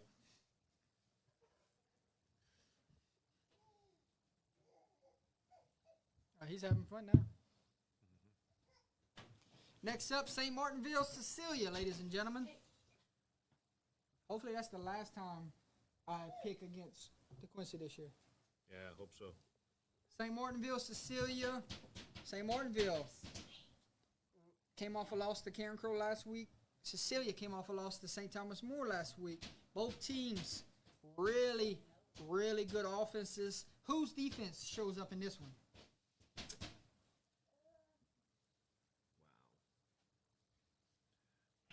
I'm gonna tell you. Last time I picked against Cecilia, it bit me. So I'm gonna pick Cecilia. He likes Barn burner? Yes, most definitely. I think it's gonna be Back and forth. back and forth. Alex? St. Martinville. You don't want to know who I picked, Jake. what Jake said. Who you picked? So who did you pick? Oh shoot. Alex? St. Martinville. And I don't think it's gonna be that close. I'm rolling with the Ville this week, y'all. Yeah. I'm going to roll with the Ville also. We got to find a separation from Gary somehow. Right now you seem like you're kicking my butt, but that's okay. But St. Martinville, I think is going to somewhere in the 40s, scoreboard-wise, both teams. I think it's gonna be a wide open game. It seems like just always one of them to me, good a turnover competitive or teams, a man. mistake is gonna cost the game. How about That you? could go either way. How about your next one, folks? You know what's back this year? Holly's Lock of the Week. If anybody remembers Holly's Lock of the Week from last year, we will have a different lock week in and week out, and we will control her record. So next week you will see a little flyer on that one. But Holly's Lock of the Week this week goes to Abbeville over St. Mary's. So Holly's Lock of the Week is Abbeville over St. Mary's. We're going to stick right with it. That game we're covering Friday nights. We're going to talk about it. How do you replace a guy like Blake Sadler that just went crazy last year? I'm ready to see it in my own eyes. I hear the defense is phenomenal over there with Abbeville. St. Mary's, very well coached, well-disciplined football team coming into Wildcat Stadium. Right. Should be an awesome environment, should be great football, and we're hoping for great weather that night that we get to cover a good game. Yeah. We're going to talk about it. St. Mary's, Abbeville, Alex. I like Abbeville. They're really building something over there, and not just a 1 or 2 year thing. It's getting rolling, and I think they're gonna have a few more athletes than St. Mary's, and being at home gives them the cherry on top. So give me Abbeville. Gary? I'm going to Abbeville too, most definitely. We get to go to that game. I don't know if many people Coach Kip with the Black Shirt Mafia silver sponsor this year. We'll talk about him tomorrow night for sure. Right. Gary? I'm going Abbeville. Holden? Oh, Abbeville for sure. It could be across the board. What they cooking Friday night? I don't know. Hopefully they're going to got something good. Hopefully they got something good to eat. Abbeville across the board. Stay dry. Everybody stay dry Friday night. How about this next one? Should I bring the Iota umbrella? against Iowa. This is good football, to say the least. Two good football programs full of good tradition playing down there in Iowa. I mean, Iota, what they got, 24 seniors? Iowa lost 30 seniors. But I was told, don't sleep on this Iowa football team. They're just rebuilding this year, or are they going to be a really good football team again? I don't know. Alex? So one thing about Iowa is they're always going to have athletes. 100%. Extremely good athletes. And one thing I've noticed with Iota being in Northwest District for the last few years is if something can beat Iota, it's a really, really fast and athletic team. And that game being on the road for Iota, Iowa is going to take it, but it's going to be close because Iota's physical and old, to say, classification, they're old. So it's going to be close, but Iowa is going to pull it out with a couple explosive plays. Mr. Jake, you're commenting as Under the Lights, and you can't put score projections because it makes it look like we're doing it. So say, this is Jake McCoy. I think Iowa wins by 14. Boom. Yeah, that's cool. Man, I'm gonna tell you, I think it's gonna be an Iota and a closer, but I think the field conditions is gonna. Ain't no field conditions on turf, baby. Oh, that's true. They have turf. And the speed on turf is. Well, look out. Well, I'm still going with Iota. You in Iota? No, he No, went with Iowa. Iowa. Iowa. That's Home? true. They're playing in Iowa. Okay, I'm sorry. I'm rolling with I Iota. had that backwards. I Iota. apologize. God's country.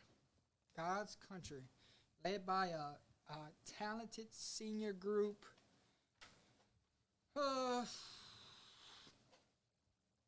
Might be one of the best games in the area. I think so, but I got to roll with the home team here. Right. Give me Iowa. It's a safe pick. It's not bad. Yep, safe pick. Just because we don't know how the seasons are gonna I'm go. just going with Iota because it seems like every year that's almost 7-win team every year. Yeah, for sure. How about this next one? Church Point battling Bears against the Eunice Bobcats. This feels like a game that should be played every year. This is that's Smash Mouth football. Smash Mouth football At its best. at its best. Two great coaching staffs. Keith done went to the sponsors.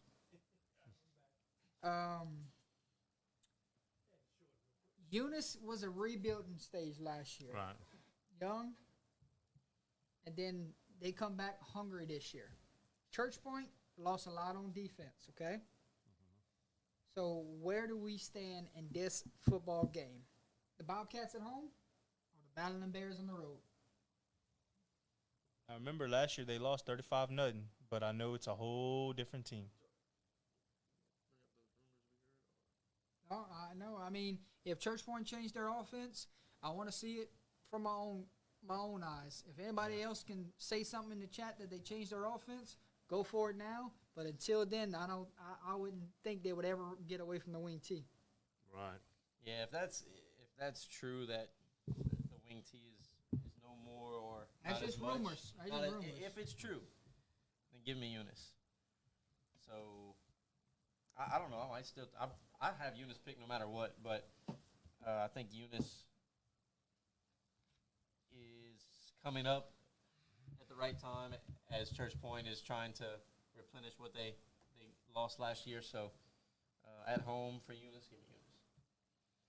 You look at it, a team coming back with a lot of starters. You look at it, a team coming back with losing a lot of starters.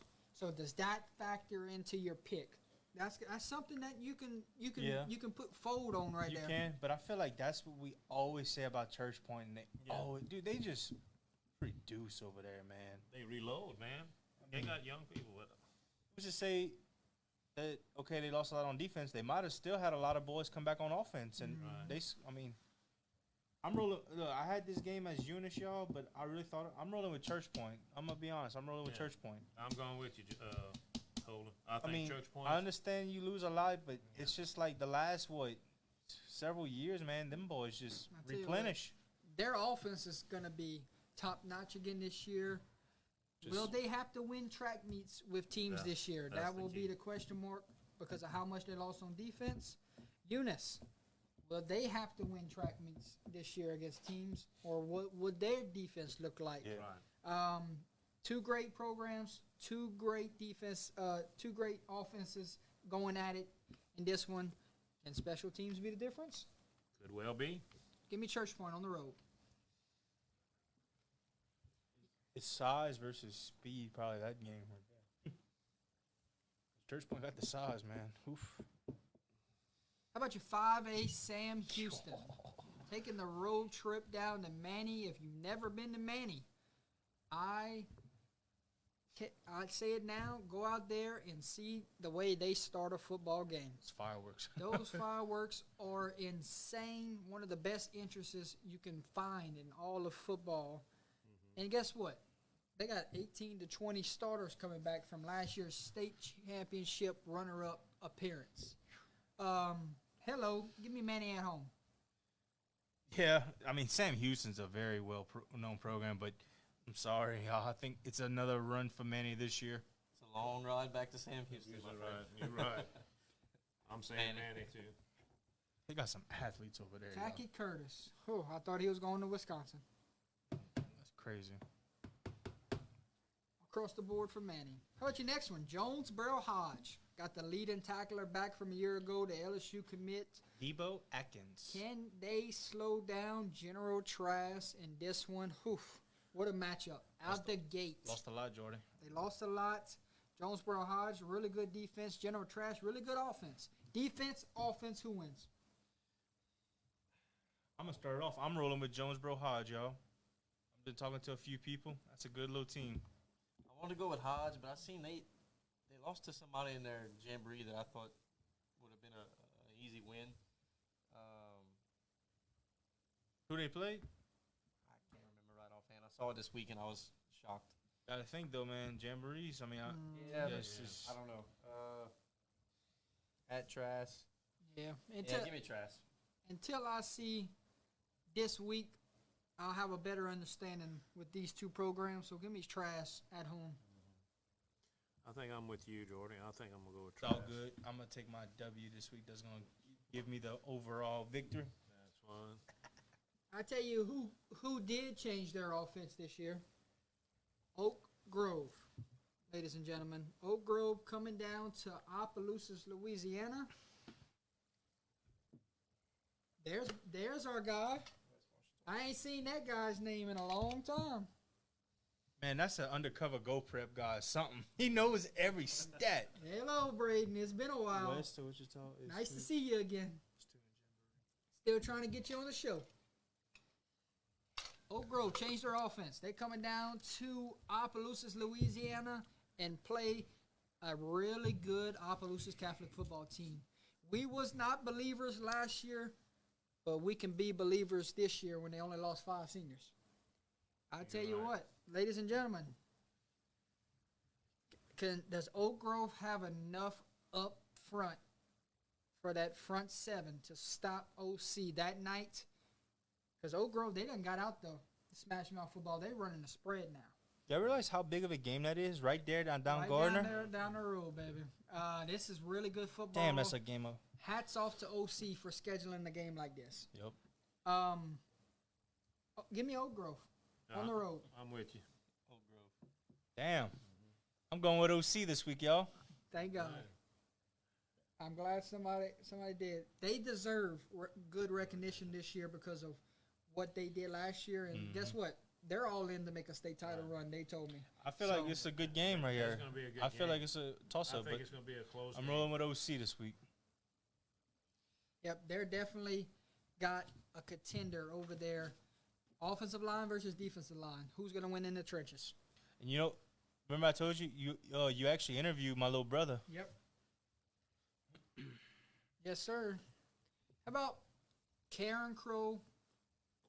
The Crow takes a road trip down to Alexandria. Can the Veer keep the ball away from the spread? I mean, I was told today by Tony, don't pick Alexandria, pick the Crow. I said, why, Tony? He said, because that quarterback's back. Oh, we was there last year. I said, man, I don't know, man. They got to go to Alexandria. They sling the ball all over the yard. It's a tough environment to go win in. Trust me, he said. Well, Tony, I don't trust you. Give me Alexandria. Remember last year before the season, we were high on Alexandria and they disappointed us. Yes. Yeah. But you got to go all the way over there. I'm rolling with Alexandria. You like the home team. Oh, he's going I'm with the going with the Karen Crow. going with the We'll Crow. go with the Crow. I think that quarterback makes his return in a big way, and That's it. That could very and well at the happen. end of the night, Alexandria don't know what hit him. Give me the Crow. It could happen, Chris said Crow gonna run a little spread too. So Chris. Esprit, so bring it all out this year. We're ready to see new things. Right. Alexandria for Jordan, Holden, and Alex. No, there's no reason why they couldn't. Give I me mean, Crow. that quarterback for Karen Crow's talented, so it's possible that they do throw the ball. Yeah, I mean, if it was at the Crow, it was a no-brainer. Oh, it's at the Crow. That's across the board, but I'm just rolling with Alexandria. We'll see after week 1, y'all. A lot of these I picks looked could be at Karen different. Crow's schedule. They got 9 games instead of 10, and I got them going 7-2 right now. So I mean, they could still have a really good season. Correct. First year in 5A. Not a bad loss losing to a big 5A school on the road, y'all. How about this next one? You got the state runner-ups in 3A. You got the state champs in 1A meeting in week 1. Thank you to whoever put this one together because we're a big fan. I got to go with them. Union Parish is the Trey Hollis show. Homer Pelicans. It's the let's put 50 on your show. You like what I said there, huh? Mm-hmm. All right. Who we like? Is it this the type of game where we could see one team cross 60 Oh, yeah. and the Oh, other yeah. one lose by scoring 54? Right. Yes. Easily. I don't know. I gotta go with Union Parish, man. There's just something. Find me a team that can tackle Trey Holly, and then I'll pick them. But give me Union Parish. Remember last year, Jordy, the Homer game? We thought the right guard was the running back. Oh, yeah. And this kid was their starting right guard. But let me tell you something. He was good anyway. Yeah, this type of game, I think the star is what shines, and Trey Holly will be the reason why they win. Final score: Union Parish 60, Homer 54. I think it's gonna be a track meet. I think it will too. I just think you might see that Trey happens- Holly with 5 or 6 Trey touchdowns. might He might- he get his might- record in week 1 if that happens. Yeah. Trey Holly's going for at least 200 plus yards. Mark my words. I would say that. Somebody on here said 250.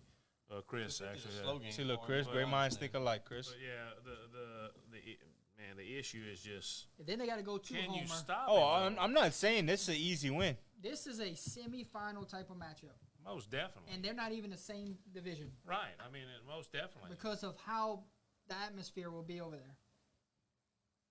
It's going to be epic. That's all I can say. Epic. Epic battle in week 1. That just sets the tone for the rest of the season.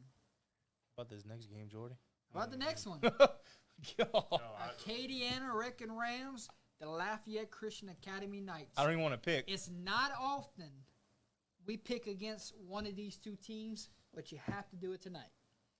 Acadiana has owned this series, but LCA has given them everything they can handle these last few years. It's been close games, every game. Am I correct? Didn't LCA win because of a field goal? No.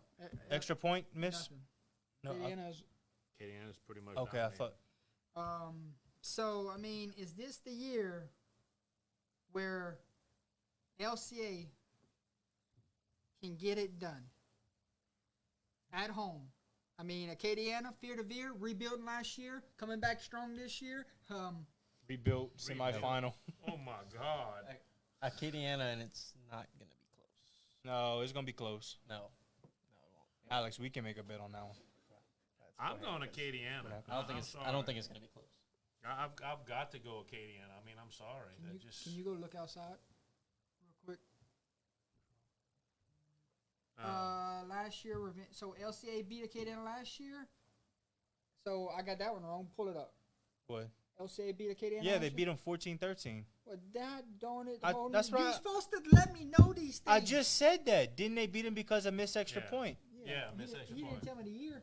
I just didn't I just say that last year? Yeah, Ladies and say it in gentlemen, the comments. this is bad broadcasting on my part. Yeah. I apologize for not having all the facts right. It's late at night. First one out of the show. We're knocking off the rust. Just saying, did I not say that a while ago? Just want to say it. Won't fuss me. He said it, and I got it wrong. I'm not wrong often. I'm wrong tonight. How's that? That's good. I'm gonna be real though. No, but I'm gonna tell you, I think Acadiana's gonna do it. I seen a picture of them boys, how big they are, and I like that quarterback for LCA, Jawan Johnson. He's a talented kid.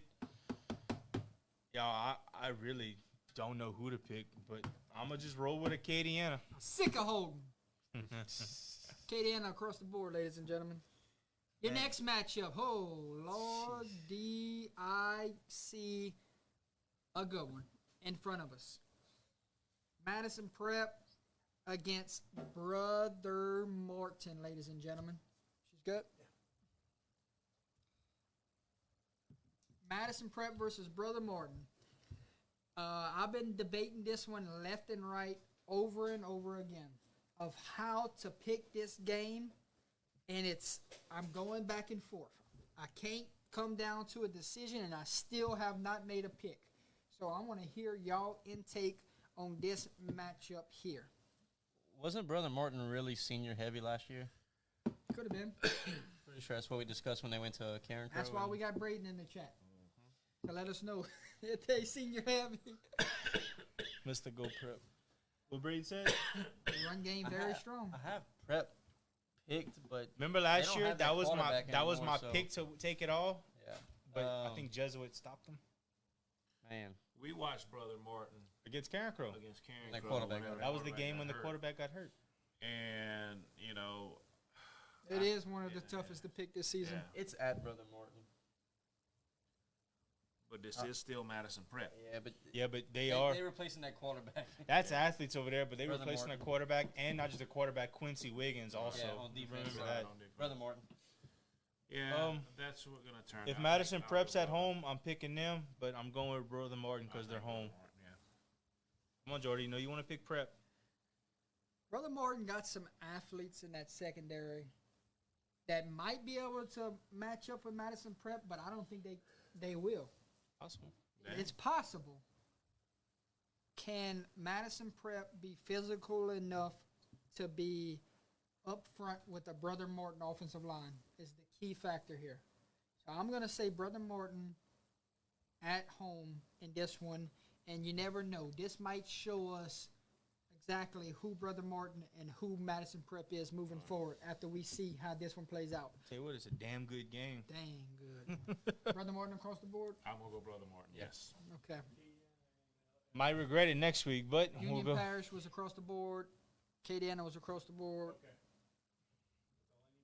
Madison Prep. We're down to the last two picks, ladies and gentlemen. These ain't easy either, y'all. Yeah, I was getting Hell ready to no. say what that. I thought the easy ones were at the bottom. No, they're not. The hardest ones are at Jordy the bottom. always saved the hardest ones at the end. Yeah. How about Warren Easton? You talk about a team that's trying to get over a hump and got a bad taste in the mouth. You're right. They finally thought they got it done last year, and then here comes Westgate. They Right. come back this year, there's no more car to worry about. So their road is there to get back. But before they even step foot into a Superdome, look at this schedule that has been presented in front of Warren Easton. You're going to start off against a highly talented Ruston Bearcat football team, which I think their best football is here. So I think That's a far drive, bro. when you put these two teams together, I think it's going to be something special and it's going to take a big play at the end. And I think special teams might play a factor. I think a pick six or a fumble recovery late could be the difference. Who you like, Alex? This is one of those that's tough, obviously tough to pick. You have a long drive. Still ain't made a pick. Warren Easton going up to Ruston. Ruston's always good. Oh, I think Warren this Easton's might- always good. It might be Rustin's year. It's hard to pick against Wait till Warren y'all Easton. see what I gotta say. So give me Warren Easton on the road. Gary, I know it's hard. Oh God, I don't know, but I'm gonna tell you, Warren Easton. As much as I want to pick him, you got Ruston playing at home, and you got which team? Like you talked about it, special teams. Who's got the best special teams out of this group? Home field advantage. I've got to go with Ruston. You really can't make a bad pick here. No, you can't. I mean, it's Just because I'm all in on Ruston to make a state title run this year, I'm gonna lean their way week 1. I respect it. And I'm the opposite way. I'm rolling with Warren Easton this game, and that is my 4A state champion pick. Speed kills, Braden said. it will. So I'm telling you, them boys make this. If it's any year, this is Easton's year, y'all. They literally return almost everybody. I've been reading up on it. This is my 4A state champion. This is my opinion. Hello, He's- Mindy. That's my pick. He said it out the gate week 1, fellas. Ladies and gentlemen That's my- watching, and we don't even know how the playoffs are yet. I'm just going by from what. You got to think about this. Warren Easton, correct me if I'm wrong, they're not in 4A no more. They are? Yeah, They're they're. So they're not going private. Oh, I don't know. They might be select. Might be. No, there shouldn't be a reason they're They're, private. they're staying public. okay. Braden, Randy, Troy, Chris, Warren Easton staying 4A. think so. Because I thought they went with Carr, but I could be wrong. No, Carr's in that 5A Catholic League. Yeah. Car's 5 now. Course 5A. With They're, Jesuit. gonna- and- they're going. They're going to be in the. Warren Easton stayed at 4. So that's who I'm rolling with. Chris said it's too late. It's been their year, the last 3 years. Chris, we'll talk after the show, after the thing, because Be nice. I am. I'm going Ruston. I'm sorry. I think. Well, good. I'll be by myself. Nah, he picked I Warren pick Easton. Warren Easton. Oh, I don't like you. Carr like to move up. I respect it. How about this game, y'all? Man, I got to pull this up because this is what I saw last year. I mean, this is what I saw from the projections. So we're going to correct me if I'm wrong here, right here on the show. Right here. From Louisiana Prep Scoreboard, this is how it would shake out if it approves. We look at the Division I brackets. And it is just Carr there. Warren Easton stays in 4A. Beautiful. So Warren Easton, Carr's going So- to select, and So Westgate, going Neville, selected 5A. Westgate, Neville, And Warren Easton. yeah. Easton staying in 4. Thank you. All right.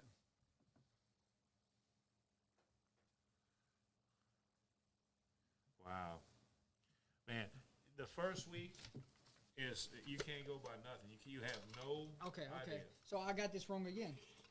What's that name right there? Which Say, one? Division I Warren Easton. Yep. Division I Edna Carr. So anybody got any answers on that? They're not in the same district, No. but No, but that's the That's same that's the new classification. projections with so they're classification. combining 4 and 5A Yeah. in private. I guess that's why we gotta wait till week 2, huh? Yeah, because that's But this projections right here, 5A. they got Warren Easton listed as D1. Well, if they do that, then it's going to be a 4A private and 5A private together because Carr moved up. Because STM is considered D1 in this bracket also. Right. That's nuts. It's going to be crazy. Well, we ain't gonna know nothing until they finalize everything and let us know what's going on. Because right now I'm so confused, it's unbelievable. You right. So we can't pick state champions yet because we don't even know what division they're in. Picking them. Could you imagine if they left also though? If what? If they left also from 4A, then it's a walk for Yeah. likes like Westgate and Neville to get there. Most definitely. Last game, ladies and gentlemen. Sterlington, they won the state title in 2A. They won the state title in 3A. And now they're going after their biggest test, trying to knock off 5A West Monroe at West Monroe. Not an easy task to do.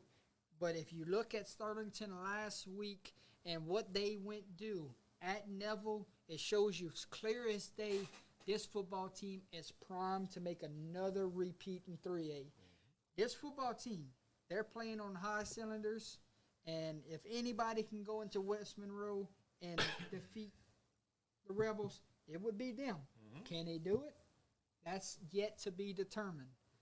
West Monroe, they had a wake-me-up kind of week last week, so they went back to the film, probably got a lot of things fixed, so you might see a brand-new team out there this week. So I don't really know if we're going to lean Monroe or Sterlington here. I'm ready to hear the debate. So the whole Neville thing last week, obviously, is not a full game, and the game-winning play was just as close to being a pick six the other way if the cornerback would have picked up his head and he ran right through the ball, basically.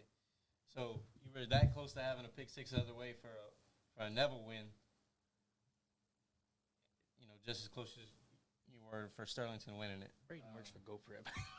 Or LHSA. So, with that being said, I'm taking West Monroe at home. I don't think in 4 quarters Sterlington will have quite enough to keep up with them. I don't think they would have had quite enough to keep up with Neville in a full game either. Give me West Monroe. Brayden, where are you from, bro? Just He ain't going to give it. That's why he ain't got a profile picture. No. I'll pay you. Yeah, right. Gary? Man, it's hard to beat West Monroe at home. And as good as I think Sterlington is, they are going against one of the premier schools in the state. What you thinking? 27-24, or it's going to be a lot? No, I think it's going to be a lot close. worse. No, I think it's going to be close. I think it's going to be. Just like Neville. But I'm going to say West Monroe. Hold on, just because I don't like Alex. You just talked about the jamboree with this game, right, against Neville, but yeah, you just down Jonesboro Hodge because they lost to nobody in the jamboree. So you just contradicted yourself right there, young You're a Bell. different monster between Sterlington and West Monroe and Hodge and West Washita. We talking about the jamboree, bro. No, that's a different Anyway, monster. Give me Sterlington. That was I think for 3A I picked them that they should have been number 1. I like Sterlington this year, y'all. Tell you what, I'm gonna say the same thing, Gary. This is a make or break West Monroe game for me. If West Monroe wins this game, I'm comfortable with them moving forward. If Sterlington wins this game, I don't know where West Monroe falls in this 5A bracket moving forward. But you won't be comfortable with Sterlington? Sterlington, they are in a really good 3A bracket, but until you beat the champ, No, but I'm saying They're if the they champ. beat West Monroe, you're not going to be. They're the clear favorite to go win it again, but they got some competition that's in that bracket. So that'll be Without a a fun doubt. fun one to watch. Without a doubt. Sterlington, it might be a game-winning field goal. I always thought 3A was the best with 5A. Give me Sterlington. Whoa! Ladies and gentlemen, that concludes our picks for week 1. Gonna go ahead and ask a couple questions now before we get to closing remarks and also another look at our sponsors. And it was a late one tonight. Sorry about that. We just got excited. Close this one out with some questions, fellas. I also want to read what Mr. Brayden just said. He said, it's Orleans Parish Schools aren't appealing their ruling with the select to non-select appeals till next week. Therefore, Easton could potentially be select Division I school in 2 weeks. Keep an eye out on that. We're ready to see where everybody falls. Right. Brayden, you got Twitter? Follow me. All right, best shot to repeat this year. Who would it be? Repeat. To repeat as state champions, who has the best shot? Sterling, probably. Sterlington? Zachary. Zachary? Oh no, that's load. They're loaded. That class is loaded. I know, I but don't know, man. If Division One is shaping up like it is, that takes likes. Yeah. That takes the likes of Acadiana out. Yeah. Takes a couple pieces out of Zachary, Division because One. Zachary not in that. Right. Well, that all determines on who's going to be selected, who's going to be. I just think it's Zachary because you got Zach- Eli Holstein, those receivers. You got a 5-star safety in Colin Jackson. Yeah, They're loaded to make So another run. Zachary Sterlington, best shot to Zachary. repeat. That's your Zachary and best two. Sterling's the best two that I know. Yeah. I just blew your mind. Alex. Yeah, you better think about it. How about take a step back this year? Who would it be in your opinion? A step back. Yeah, who's going to take a step Champion? back? No, anybody. Honestly, LCA. LCA is gonna not be Negative. as strong as they were. Is in it the because they're past. moving up to 4A, Yeah.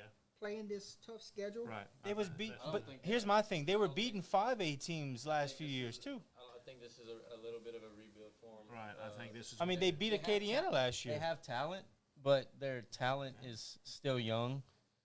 So My from what I've seen from the last couple of weeks, Okay, I think they're here's my step back team, Church Point. I think they take a step back. that's probably another one. that's yeah. another one. Yeah. But No, uh, they're still. doesn't That's matter. still. That's. It doesn't matter. pretty much. I'm not saying they're gonna win it, but that's a team that's gonna compete, even regardless.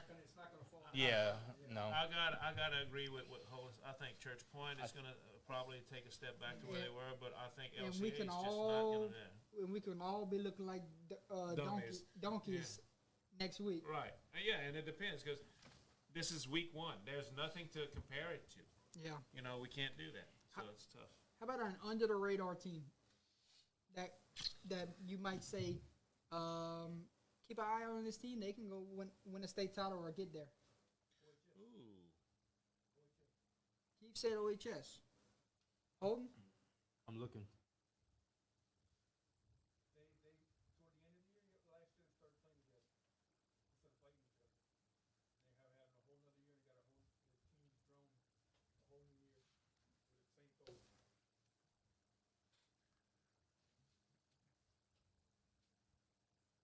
Under the radar team. I'm gonna say I'm all in on VC for me and Catholic. That's a good pick.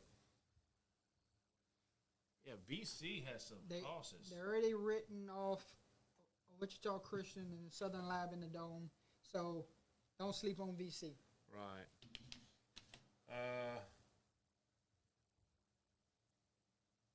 Under the radar.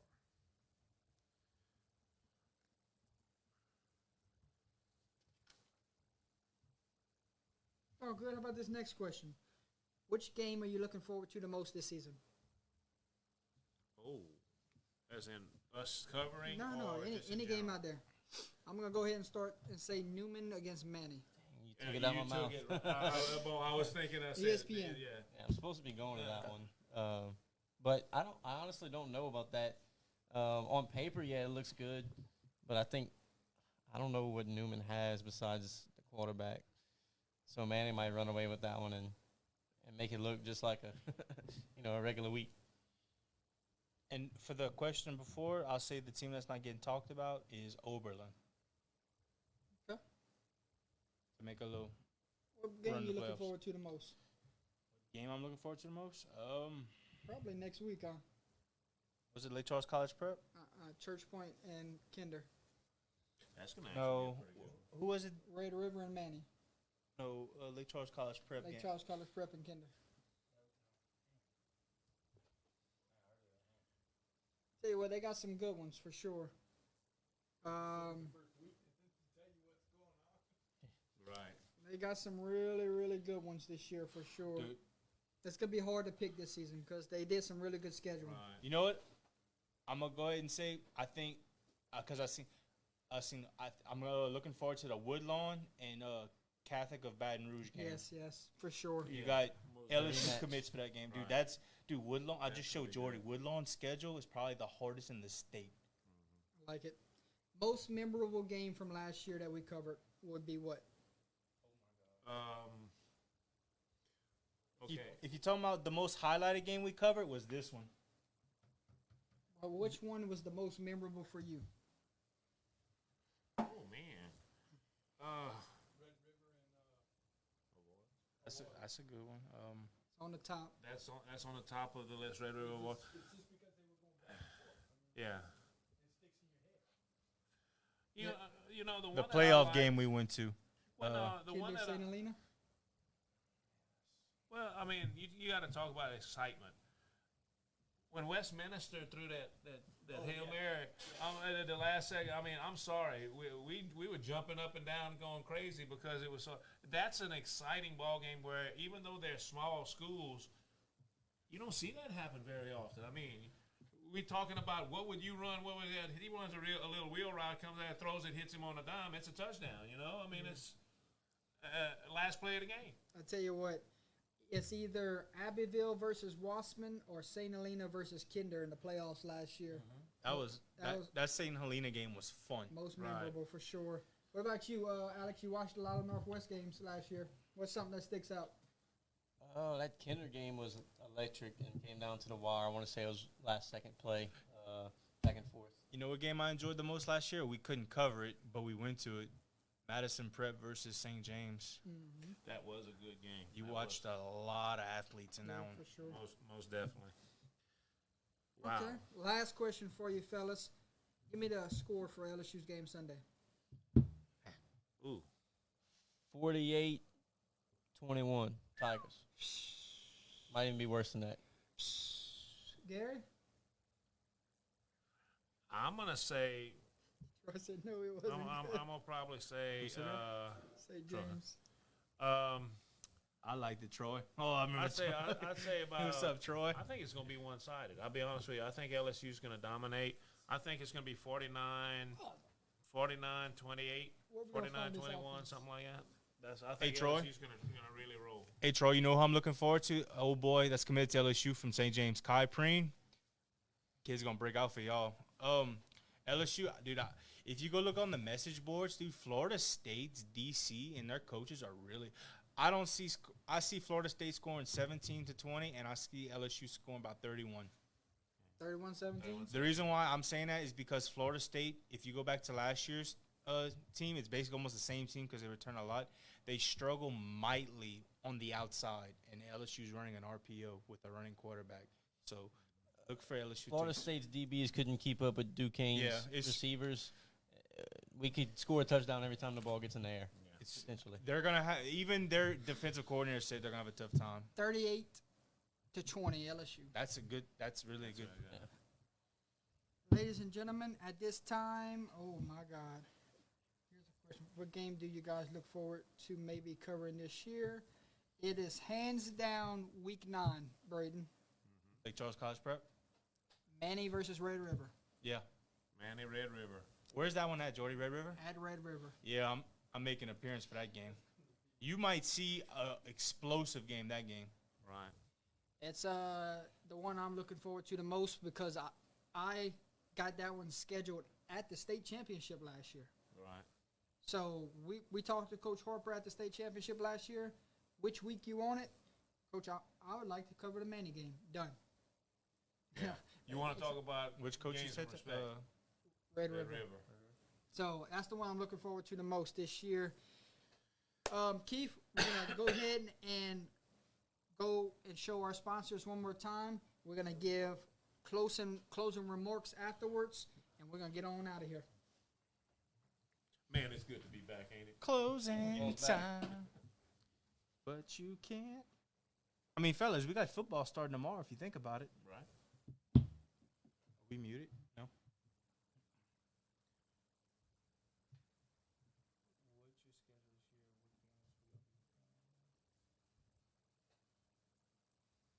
Jakey. That's a week to week kind of thing. Right. I got week 1, week 2, week 8, 9, 10. So tomorrow y'all and going week to Tioga and Bolton, huh, Jordan? Mm-hmm. So George, since who do y'all think is the upset tomorrow? Who gets upset? Who has the most likely chance to get upset tomorrow? Thursday night? Yep. Most likely upset game. I think you would have to go with Logan Sport over Calvary Baptist. Would you consider Southside upsetting Notre Dame? No. Yeah, if Calvary beats Logansport, that would be to me. Tell you what, we're gonna Back on find us? we're gonna find out a lot about Red River, Jordy, tomorrow. Good.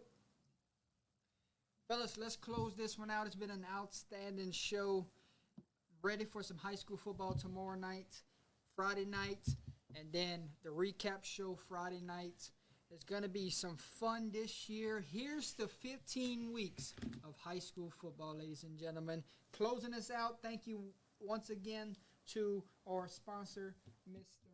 Alex Fontenot. He was our guest picker tonight. It's been a pleasure to talk football with you, my friend. Close us out with your final words. Yeah, appreciate y'all having me. Get back on here again if y'all need me to fill a spot by the end of the year, and glad to be a part of the team. And football's back, and glad to see it.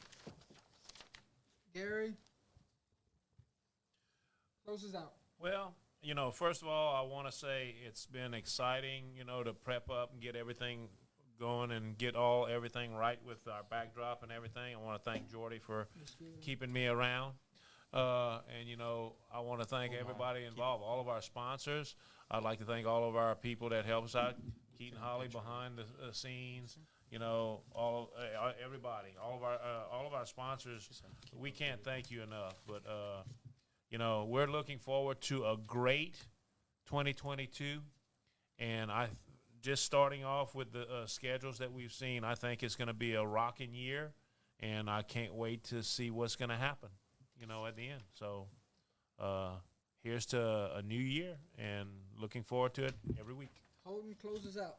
Hopefully next week they'll have my alumni, my alma mater, in Give me Lakeshore. I felt the love on that, man. No, it's just good to be back, y'all. It's just high school football is it's a different feeling. It's just a good feeling, and it's just ready for it. Chief, you got something? I'm just happy to be back behind the screen. Ladies and gentlemen, thank you for being a great audience tonight as we welcome back Under the Lights to our sit-down show on Wednesday nights. Next week, week 2 of high school football, live from Gary Swallow's Taekwondo Martial Arts Building in Opelousas, Louisiana. You can catch the crew live at 8:30 p.m. talking week 2 football. But before then, we got a Thursday night game to cover tomorrow. We got a Friday night game to cover Friday, and then it's the recap show. A lot of wows, a lot of upsets, a lot of statement games will be talked about on Friday. I'm excited for the recap show, Gary. I'm ready for it, too. It's been a while since I said a good wow. Yes, I won't make it to this one. I already told Jordy, but the other ones I should be good. Cool. We'll have a mouthful to say, and you might be texting us like, "Did you see that? Did you see that?" Call in. Yeah. Thank you again to our sponsors. I look forward to a great year with the crew, everybody behind the scenes, at the table, and all the sponsors that have shown love this season. It's been a great honor. And get out, go support those businesses that we mentioned earlier in the show. Tell them Under the Lights sent you by, and keep supporting the brand. We look forward to it every week, and more content next week because we're going to have a lot of headlines. Right. Ladies and gentlemen, for the final time for tonight, from myself, Mr. Gary Swallow, Mr. Alex Fontenot, Mr. Holden Lee, Mr. Keith Crozier, and Holly Rivera, and Baby Espen, we say good night. Good luck this week to all the teams around the state in week 1. Signing off from Under the Lights.